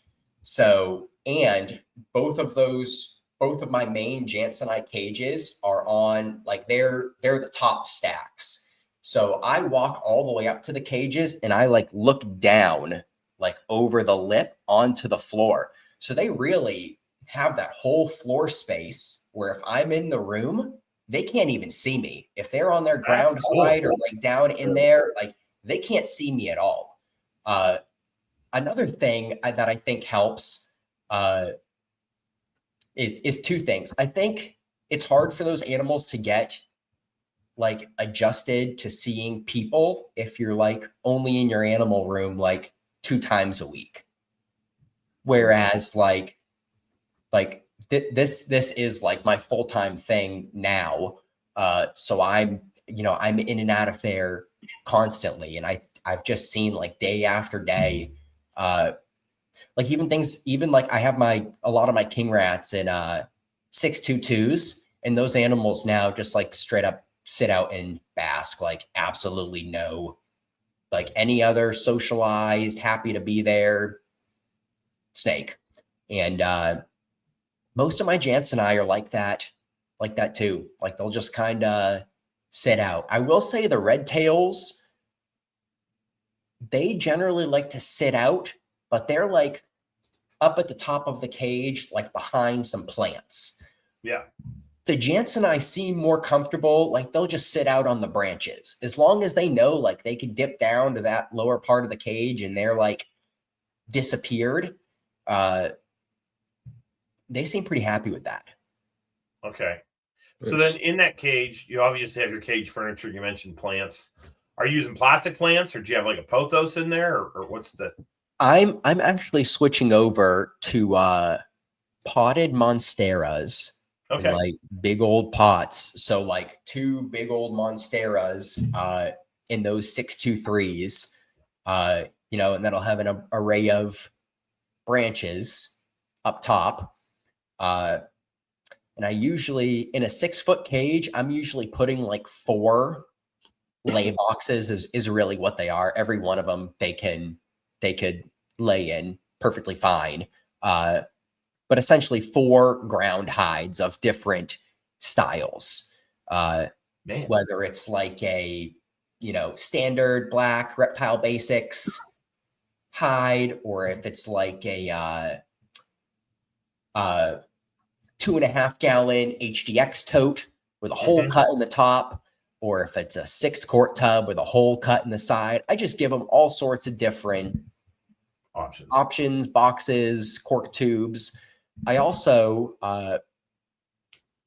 just started having these hanging lay boxes made. So they have a bracket that screws onto the cage wall, and then there's a PVC box that slides onto the bracket, and the lids flip open, and they have an access hole through the top. Whoa. Yeah. I am hearing so many positive comments about elevated hides. Oh, yeah. We're talking even ball pythons going up and using these elevated hides. Like Rebos use them. Yeah. So I think there's definitely something to be said there from multiple species across the board, having an elevated hide option as something that they will certainly utilize. Yeah, I played around with a whole bunch of different like plastic containers, or trying to get like a plastic container that I could like zip tie to branches and, you know, just take the lid off. It was all like such a pain. And I was like, I need something that like the entire box completely comes out. So if anybody is interested in those, I think I'm picking them up on Monday, and there's like 25 of them. So hit me up if you want to try one. All right. So you've got the cages and that, and then heating and lighting. Is there just like an LED strip in there, or is there lighting in there, and you're just relying on how are you heating that? So in the 3-foot tall cages, I run 45-watt halogens that are, you know, in a cage and whatnot. I also run T5 fixtures in there. You got UVB in there. I'm not running UVB, but I am running the 6500K that comes with those lights, and I run LED. So you got lots of different light spectrum going on, even though you may not have UVB, but LED and halogen and everything else. I thought it would be pretty interesting because those setups are exactly the same, and I'm about to order 2 more, so I thought it would be pretty interesting to run them side by side, like 2 trios, one with UV and one without, and see. I don't know what I was just going to ask if you're going to difference that I would see, but I'm 100% down to do it. Every single one of my cages has a T5 fixture, so if I put something in it that I feel like it needs UV, it's just a matter of sticking the bulb in. That's cool. Yeah. I'll send you the bulbs. Really? I want to hear what happens from it. It'd be sick. I'll let you know. So yeah, message me after this and we'll get you some UV sent out there, because these are species I think that when we often talk about colubrids and what UVB will do for it, whether they need it, whether they don't, whatever, this is definitely a group that I personally feel would benefit from it Yeah. more so than Yeah. others. Diurnal. Yeah, exactly. So I would love to see, especially if you're going to, if you're going to set up like 3 cages with, 3 cages without, something like that. I'm happy to send you the UVB, and you report back to us what you see. I'm very interested to hear about that. Yeah, one thing that I'm really trying to do is like make all the cages like exactly identical. Like if they're getting Jansseni, like every single one has like, obviously we're talking about switching up a bulb for trial things, but like every single one of those cages is exactly the same. So when one thing works right, it's not, oh, this cage is different from that, and this one has a halogen, but this one has a heat panel, or this has this kind of light and this one doesn't. Like everything is just the same across the board. And like every one of these cages, whether I need to put like a ceramic heating element in it, it's like, great, I'll just stick it on a thermostat, or if I need to put a halogen or whatever. Man. Yeah, I decided early on that was because before I was like, okay, I have a pair of rhinos and I'm going to kind of make this one cage this way. And it's like, I would have this cage with just a, ceramic fixture so I could run a halogen, and I'd have this cage with just a, LED light. So, if I was running, like, say I had like a pair of like Japanese rat snakes, then I was like, man, these cages, then it's like such a pain, especially these cages are stacked up. Then I have to like go and try to like reconfigure things. It's like, no, it's all in there. Like the probe cords don't even move, even if I have a light bulb, because all I have to do is fish the cord out with a hook from the back and stick it into my thermostat. Like it's all right there. Nice. Very cool. So then the halogen and the heat is doing your 76 ambient ish, and then giving you your 84 degree hotspot. Is that? Yep. So those T5 fixtures do get pretty hot. So I run those lights in all those cages right now from 11 a.m. to 2 p.m. Okay. And that kind of gives me like a maximum temp throughout the day towards the top of that cage. It kind of goes from the left side of my cages being like the hotter part of the cage, and then kind of creates this hotter gradient up top when that T5 fixture kicks in. And then the temps kind of come down, and then the halogen goes off later in the day. Gotcha. Nice. Okay. I've tried to run, so like for my king rats, for example, like I couldn't even, there's no way I could turn on those T5 lights for 8 hours in those cage. They'd cook those snakes. They're just way too, and 622s, they just get really, really hot. Yeah. So feeding. Yep. How we feed? Are you able to tong feed individual snakes, or is it you drop things around and hope for the best? I tong feed pretty much all of them. I have like one that like sometimes she'll eat, sometimes you gotta like pull her out of her cage and like put her in a tub, and she'll sit there for 24 hours and then she'll eat. Like she's just kind of funny, but for the most part, like they tongue feed just like anything else. Like babies, once they're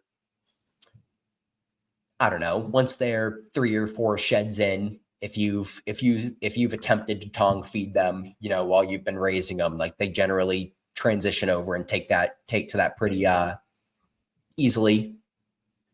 Diverse diet or mice? I feed the Jansseni, chicks, mice, rats. I have fed them quail before, but the price of the quail turns me off compared to a chicken chick. Yeah. Especially when I just bought like 400 of them at like 40 cents a piece. Like a quail is like 4 times that. Yeah. No, totally fair. They'll eat things like chicken hearts. The red-tailed green rats will too. They'll eat like chicken livers, just like if you're, I'll feed that type of stuff to the king rats. I'll feed that stuff. I have garter snakes too.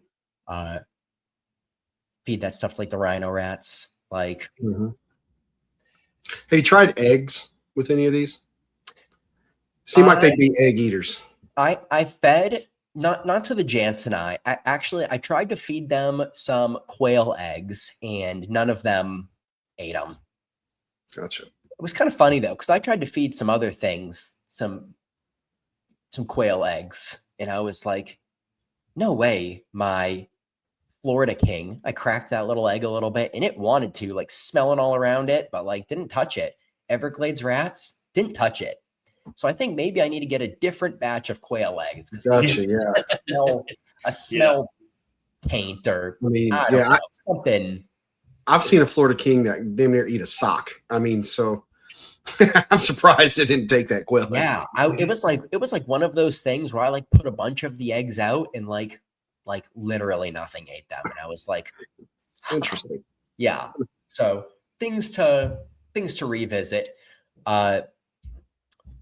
I do feed rats to the Jansenii when they're in breeding mode, and I've said this before, but I think here I am, but rattling on people about not feeding one thing enough, and then or overfeeding their rhinos, and then I'm gonna be like, you're not successful breeding Jansenii because you're not feeding them enough. But I think that's the case. I think the same thing with red tails. Those animals eat a lot of food.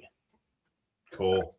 Gotcha. Yeah, and like a lot of in the wild, like a lot of avian prey. I think especially for the red tails, and it's a type of animal like when it comes across a bird's nest, it eats everything, and it's fighting mom, and probably eating her when she comes back to try to defend babies. Like that's a species, like, don't be afraid to feed it. But if things aren't working, and if like nothing's happening, like, don't just keep pounding the animal with food. Like, you're not just gonna magically make it turn on in the 6th month that you've been whacking it. You got to be strategic, and that's why I say, like, I wait for those shed cycles. For me, that's just like the easiest pinpoint thing for me to go off of. A female sheds, that's usually when I start the pairing. And then with the pairing, this is a perfect segue because this is where we're heading next. Is there a certain season of our year here in North America that you're pairing them, or is it just randomly throughout? Like, are you doing any kind of cycling at all, or is it just a matter of every couple months I put them together and hope for the best? So I would say under those regular parameters, temperature parameters, at any time of the year, right? I'm like, okay, I want to breed this female. I wait for her to shed, and that's my key. She sheds, and this could even happen like slightly before she's about to shed, because you're going to increase spraying, right? Then she sheds wonderfully, and then you just keep that up and increase your feeding. So if you were just feeding once a week, say if you were on like a maintenance diet for an adult Jansenii, like 2 small chicks is a perfectly acceptable meal once a week.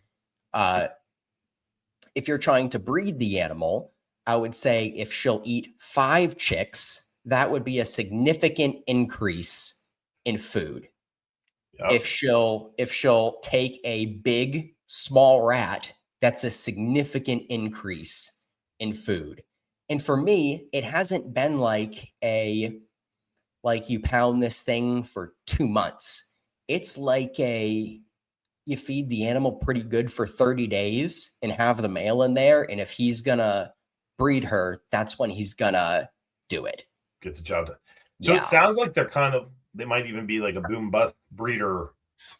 100%. I've said this. You get the resources in, and then she's ready to go, and then boom, we get breeding, and it's not necessarily a seasonal cycle kind of situation. With a lot of tropical reptiles, that's exactly how it is. The birds come through, or there's a big crop of whatever, and then that makes prey come to where you're at, and then resources in, babies out.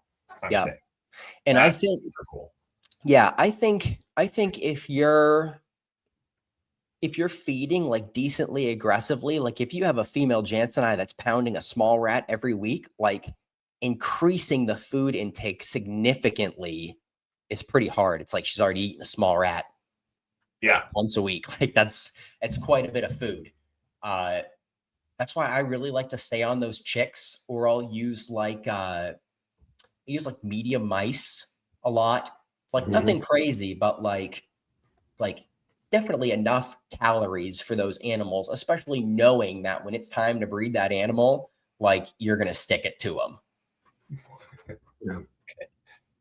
All right. So food cycling is. I think that, yeah. And I think it's, so I've seen people try to do it without the humidity and they've not been successful. So I think that would almost seem like a gimme. Like that has to happen. If there was anything, I see people on like really, really dry substrates, and there's no way you could, like, even like right now, like I have a pair that I just put together. They've produced for me before. The female is about to shed, and the male is like right behind her. So I'm starting my spraying cycle. Time of year doesn't really matter because you're going to create it artificially. Do you do the food cycling with the males too, or is it just the females? The males are usually pretty funny when they're in with the females. There's been a couple times where I've seen a male breed one female, and I'm like, man, buddy, like you haven't eaten in 6 weeks, and he still like seems like he wants to go, and like I've got to separate him to get him to eat. And they do, like once they're like alone, and like you just stick them in a nice dark tub for a little bit, like they'll eat and they'll go right back to it. But the other thing is, those snakes are usually right on top of each other when they're in the cage together. They love to share hides, especially when you're trying to breed. That's like hopefully what they're hopefully they're not on other sides of the right cage. How big is the clutch sizes, and how have you incubated them? So clutch sizes can be anywhere from 1 to 7 eggs. Okay. My first clutch was 5. My second clutch was 5. Third was 6, and then the fourth was 3. Gotcha. And how are you incubating them? What temps and all that? So I incubate them on perlite, just like medium grade perlite, just like barely sitting on top of the substrate at 78.5 degrees. That's very specific. I'm about to say that it is very specific. Okay, explain the half. Yes, we have to know why the half. Because I cannot stand seeing the incubator going from 77.9 to 78.1. I would rather see it go from it's ridiculous. 79. So this is a Chas OCD thing and nothing to do with nature. It's right next to my bed. So like I'm sitting there on my side and I have to stare at the thing. I don't know. I put it at that temperature and I left it there. So I do. Cool. And damn it, it worked. Yes. Yeah, and like I'm not at the point of messing with Jansenii. People are like, have you tried this? No, I haven't, because the one thing that I tried, first of all, worked. And I'm not about to fix it in this one. Yep. And those snakes love those eggs, love to give you problems. So one thing about these eggs is they do a ridiculously good job of absorbing moisture. So they will suck up moisture to the point where they will pop mid-incubation with a living, growing snake inside there. They will burst open and, your snake will then die. Yes, that's what happens. I have some example pictures of those eggs growing, and then on the U.S. Gonyosoma Alliance Facebook group, Daniel posted a picture. I believe it was him, of an egg that popped mid incubation. Oh my God. Yeah, That is even crazy. like so. The first clutch that I had, one egg in there, like immediately off the rip, like this like little section of perlite must have somehow, some way been like significantly wetter than the rest, because this egg just like sucked up a bunch of moisture, and it had like a big ball like bulging out It boobed. the side of it. Yep. And it made it all the way. And I have another egg like that about to hatch right now. The other 4 are perfectly fine, but this one egg just has this big old moldy growth on it. And I've tried to like raise the egg up like a little bit. I put like a little dry perlite underneath there to try to like give a little distance. Man. Try to give a little distance between the egg and that substrate medium, or that incubation medium, to try to get some of that swelling to go down. And my eggs haven't popped because I think I've been able to get that under control, but left unattended, those eggs will go rogue really, really quick. It sounds like you need to do what the dry market people do, where it's like moist down below, and then you put just bone dry perlite up top, and you let it just kind of off gas through it. That's Yeah, I'm almost to the like. I think I'll start. Maybe I'll try something. That's the thing. Why would I try something different? Like, it's working. Yep. So it's like, yeah, I want to know, but I don't want to sacrifice anything for the knowing right now. I Like, got you. So this picture. Yep. What's the story with this female? Because if you're driving in a car, we have a Jansen eye up here. It looks like as found in the nest box with the clutch. Is that fair? Yeah. This is the clutch that is about to hatch any day.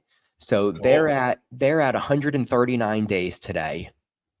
And 139 days. I think it is okay. Maybe you could take some other egg and drop it low enough that you could beat the incubation time of this species, but it is the longest recorded colubrid incubation out there. I think 182 days is the longest incubation.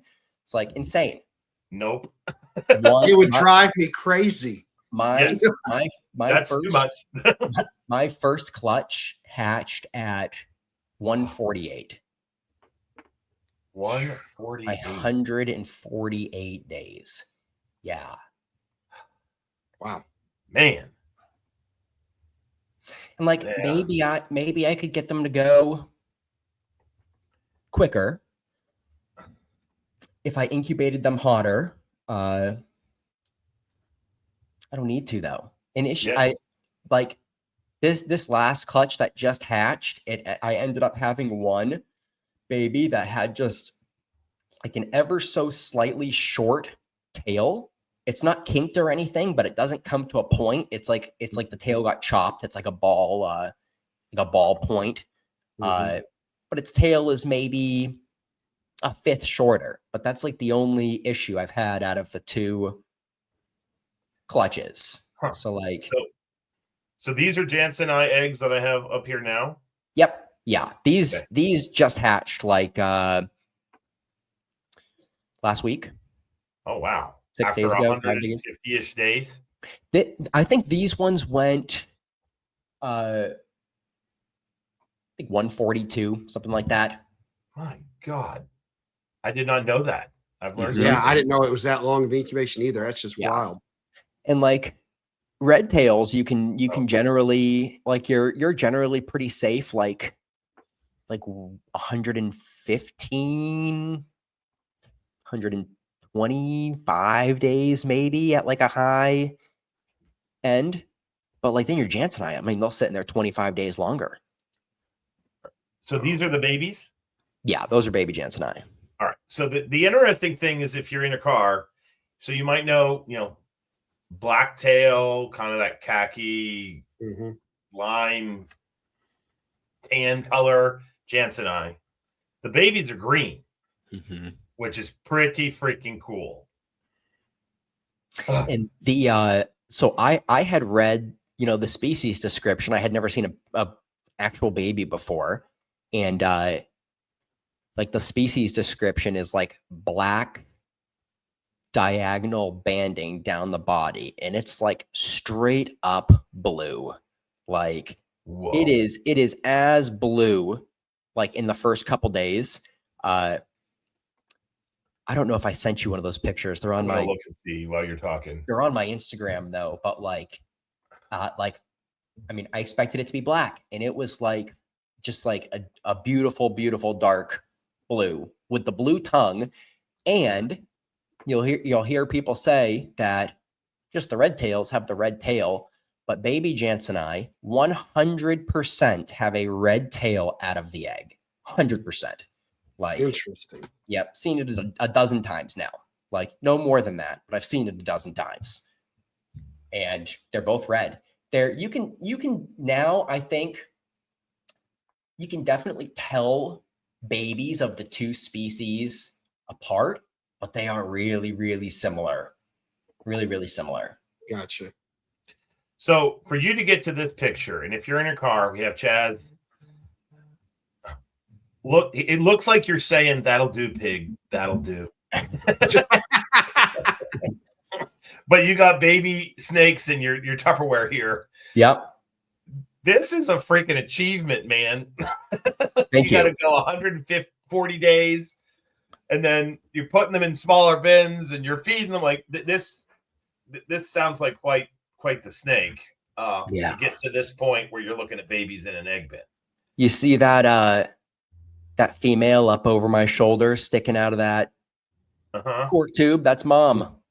Oh, wow, that's cool. She's like, heck yeah. Man. It really looks like a father looking at his first child. Yeah. Looking down there, you see the wonder, the everything in that picture. I love it. That's a good pick. I mean, like when I attempted this, people are like, "Good luck," That's what they told me. They're like, go play the lottery, go get some scratch offs, find a different way to waste your money. Like that's pretty much what they all said. No one's done it until someone does it. I asked a lot of people because I didn't know where to get the snakes from. So I asked around, Cool. So how hard are the babies to get going? So the live fuzzies, they took to pretty well. I had one baby that held out for a while, and I fed it a baby crested gecko. Nice. And then it ate a silver side scented fuzzy, and then took to like drop fed unscented fuzzies. But like that's pretty much the extent of it. So they really aren't overly difficult to get going. They're extremely fast snakes. Like I've tried to find something to relate it to, but so I start them in 6-quart tubs, and they are the type of snake that like you put that thing in there, and before you blink, it has already exited the tub. Like it's gone. It's gone. So it's pretty chaotic when you put a fuzzy in there, especially if they don't necessarily want to eat it right away and they're like striking and banging around at it. So like I did like the first couple feedings, I would kind of sit there and watch what was gonna happen. But I almost had to get like fuzzies that were like almost hoppers, like those little ones that you touch and they just like freaking scurry like once they get to that stage. And it's like that's what really turned those snakes on. Like, is that really quick movement. The red tails do pretty well drop feeding on just frozen thawed pinkies.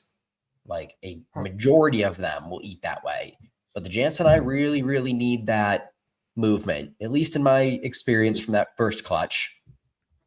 I think the red tails, it seemed, and again, I don't have an extensive amount of experience with red tails. I'm not going to pretend to, but we recently acquired some because we want to start working with them. And, we were having some trouble getting the babies to eat. As soon as we added some more hides in there, gave them some more security, boom. Very next feeding. We had, because one had passed pretty quickly after we got it, because imports, of course they but the other three, all in the same week, all took their first meal from us as soon as we gave them a little more security. And I think it goes back to what you were saying earlier, I believe, when you're talking about how the Jansenii will be laid out, and basking, while the red tails are going to be more up in the corner behind some greenery a little bit. I think they just want to feel a little bit more secure. Yeah, two things on that. So even in this picture that's up right now, in this cage on the left, I mean, that's a Jansenii draped over that branch in the front, and this is that T5 is on. So, I mean, this is between 11 a.m. and 2 p.m. is when that light kicks on. And it's just out hanging around. And like the red tails, you'll find that like they'll have like their head out of a hide, or again, behind that deep cover.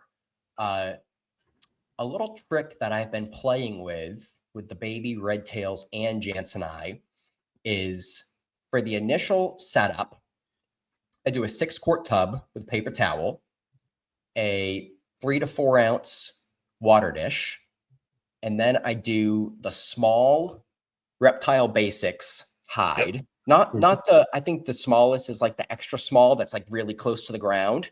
This one is probably like 2.5 or 3 inches up.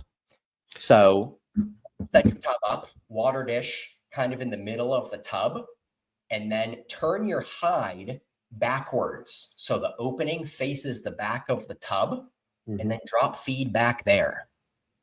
That's good. Good idea. And, I like that. And that snake is not even looking out the front of the cage. Like they have to go completely behind the hide. They're in the furthest back of the hide. That has worked really well for me. Like almost setting up the cage. Like for me, I'm usually hide in the back, especially for a baby, a single hide in the back and a water dish in the front.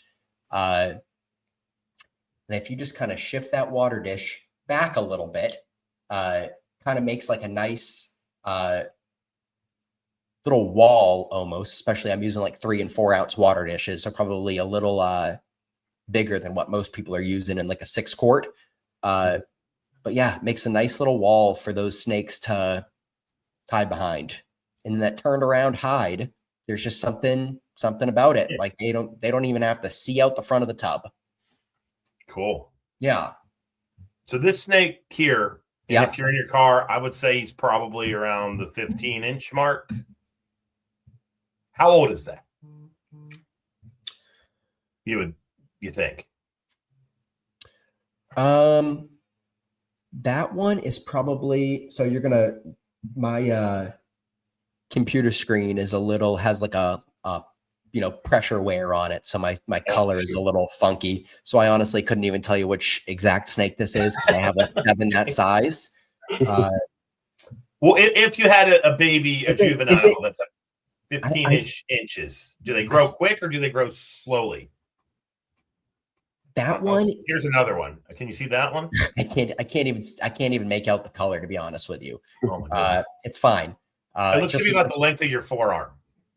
Yeah, that one's probably one of my ones from Daniel that would have hatched in either January, making it a year old, or hatched in April.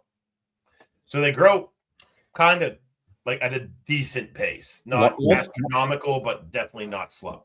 I mean, I think a baby that eats well, this is the same for a red-tailed green rat. If they eat well from the start, you're probably in the range of a breedable animal at 2 to 2.5 years old, I think. Yeah, I think 2 to 2.5 years old.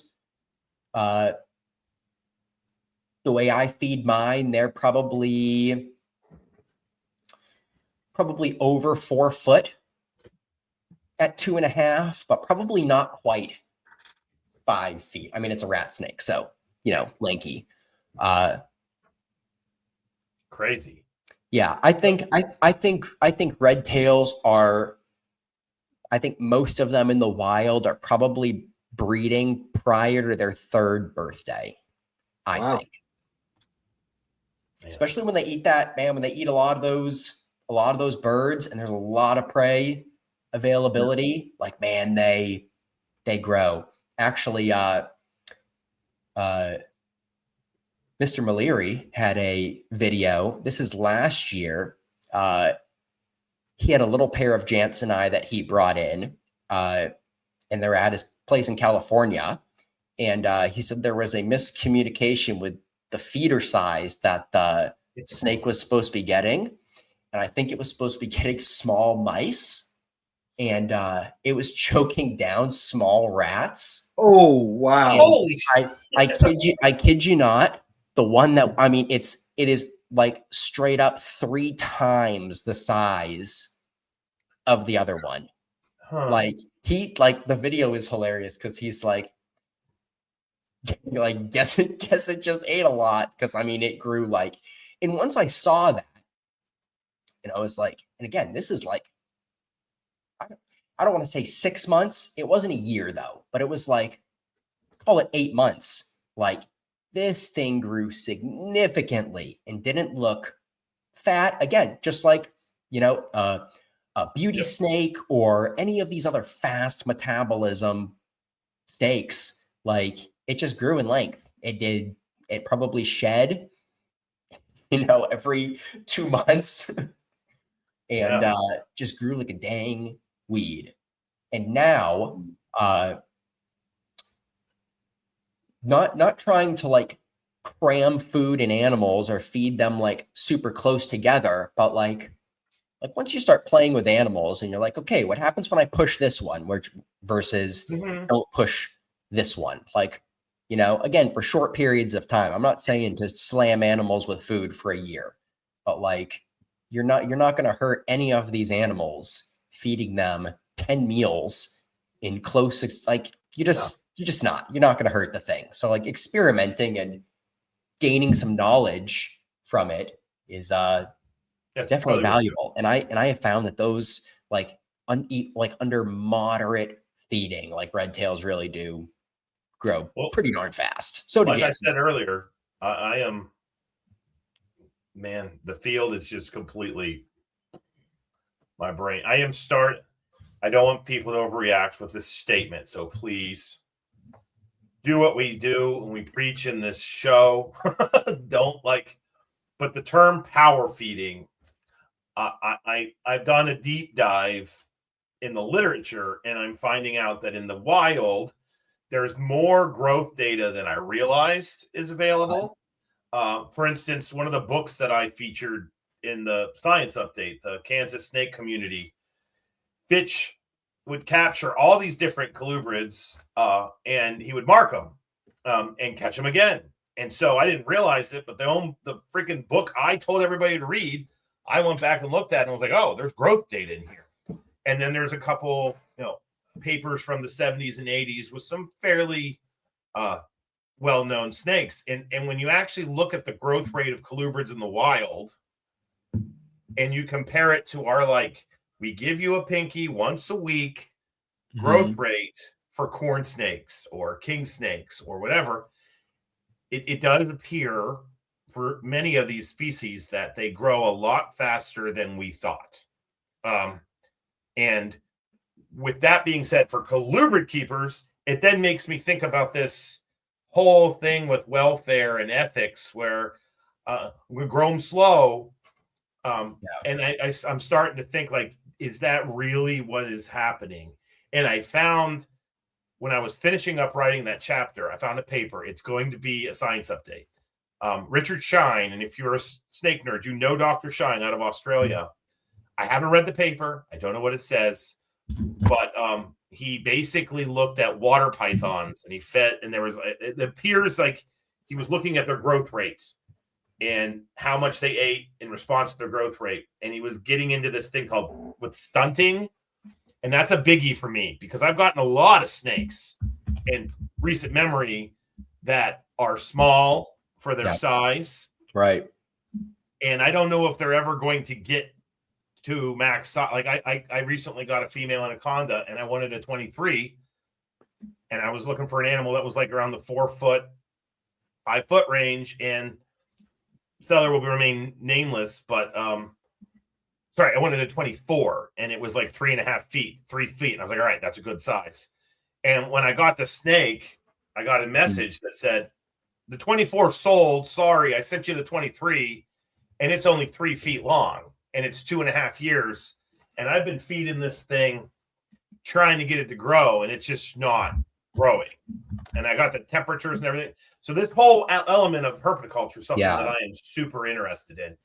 And so another piece of that, something that I am starting to notice, that say I saw this in my beauty snakes. So I have my blue beauties.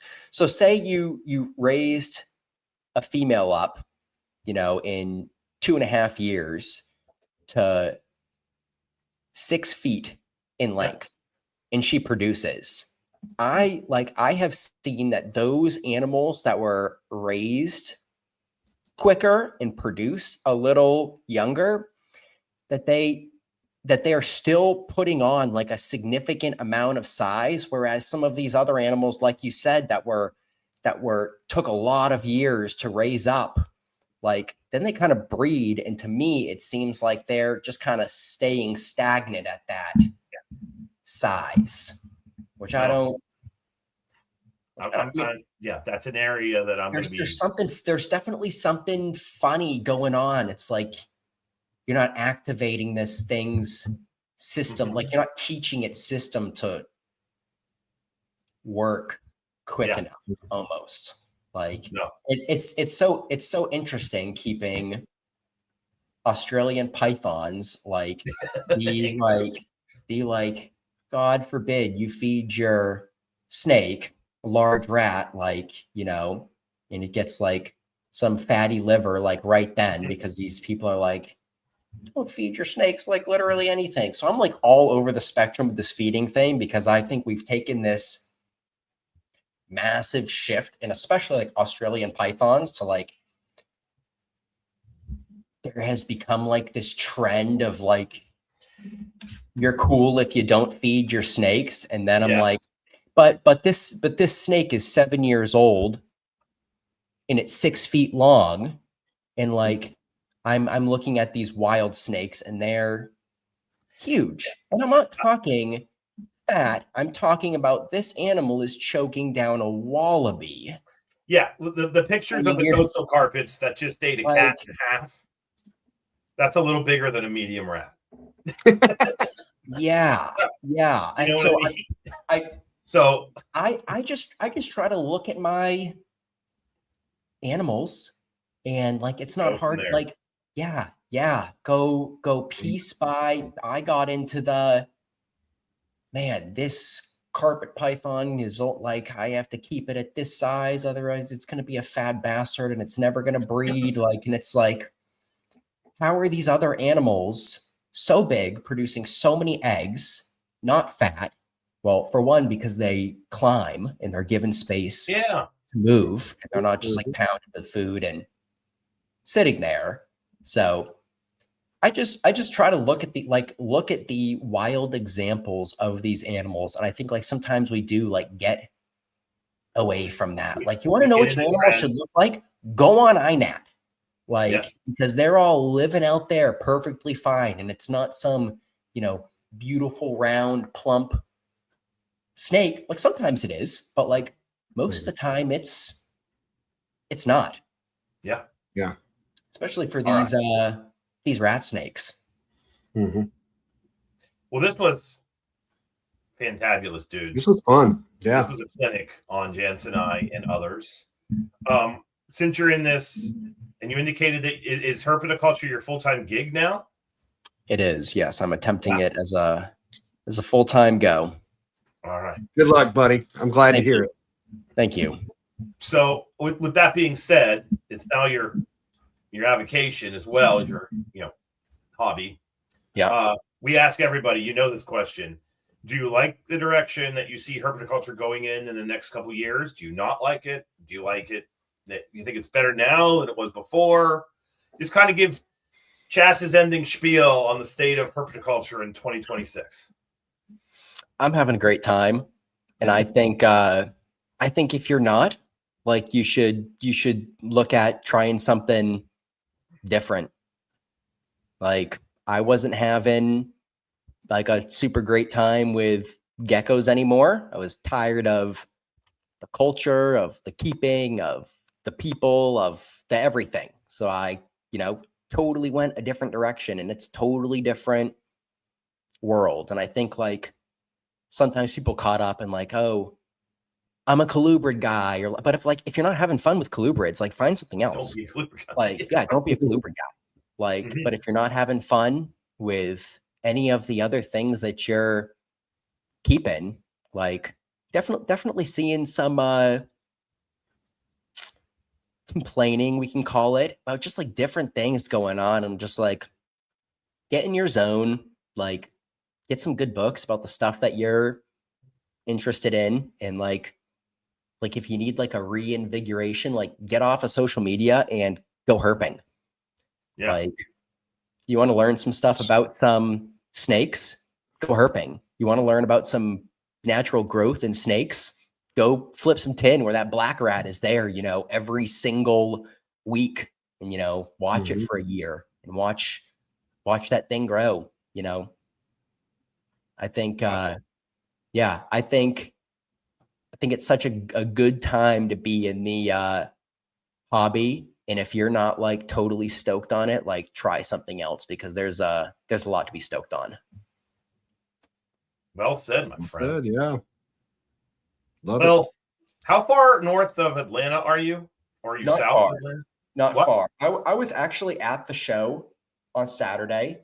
We were in a crazy rush. Like, we were speeding around because we were trying to get in and see everything and leave before the weather hit. It took us about like 2 hours and 15 minutes to get home. See, that's because you grew up in South Florida. Because we are like, listen. I mean, from my house to Atlanta, there's 15 cars off the road. There's a friggin' car on its damn hood. Like, it's like they say, like the meme is, it's panic down there, and for us, it's you'll need your big coat. There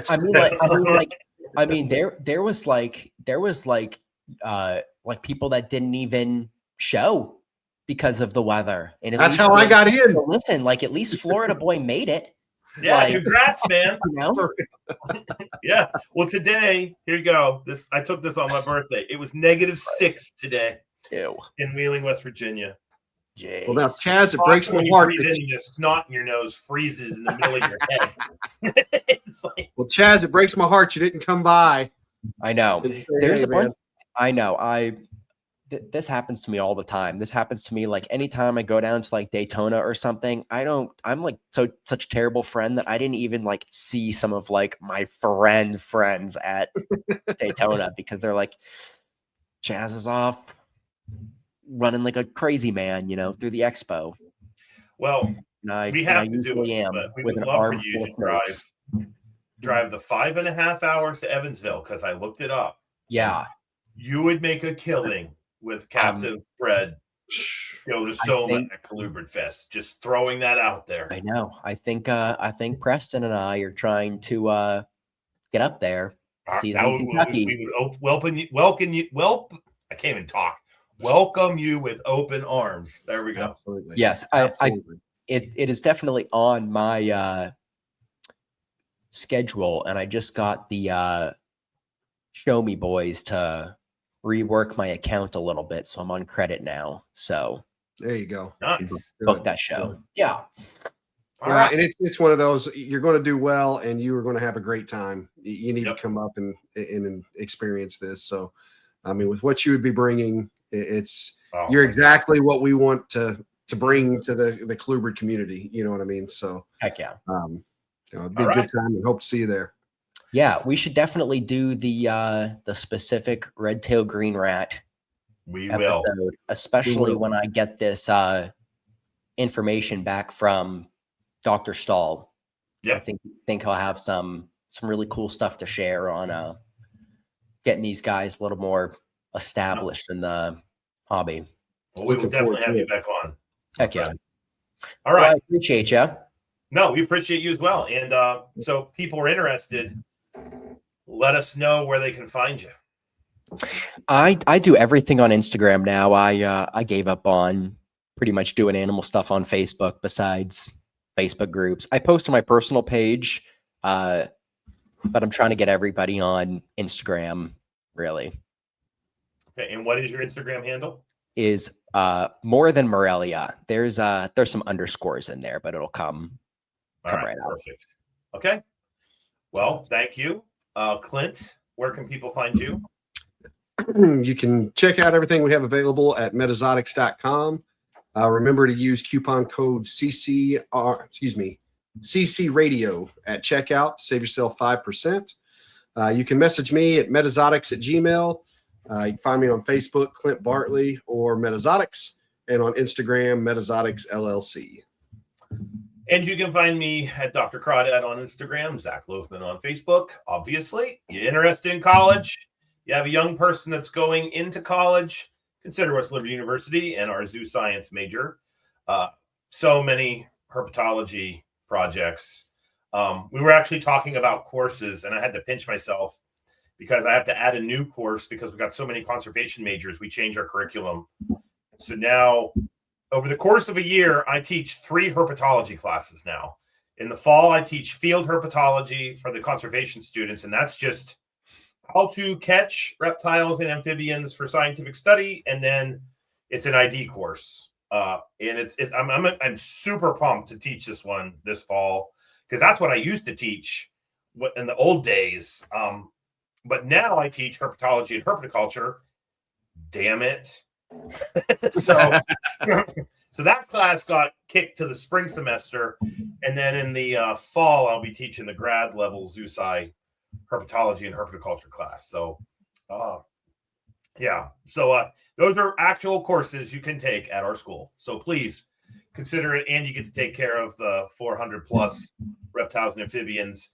And somebody just pointed out to me, because one of my students listens to this, and they were like, Loughman, you know that we're like up near 600. So the 600 plus reptiles and amphibians. I said, no, we're not. And then, of course, they get their phone out and start going through the list. And I was like, okay. So, it's a wonderful place to be. I'm super pumped. We're putting our field season schedule together for the summer.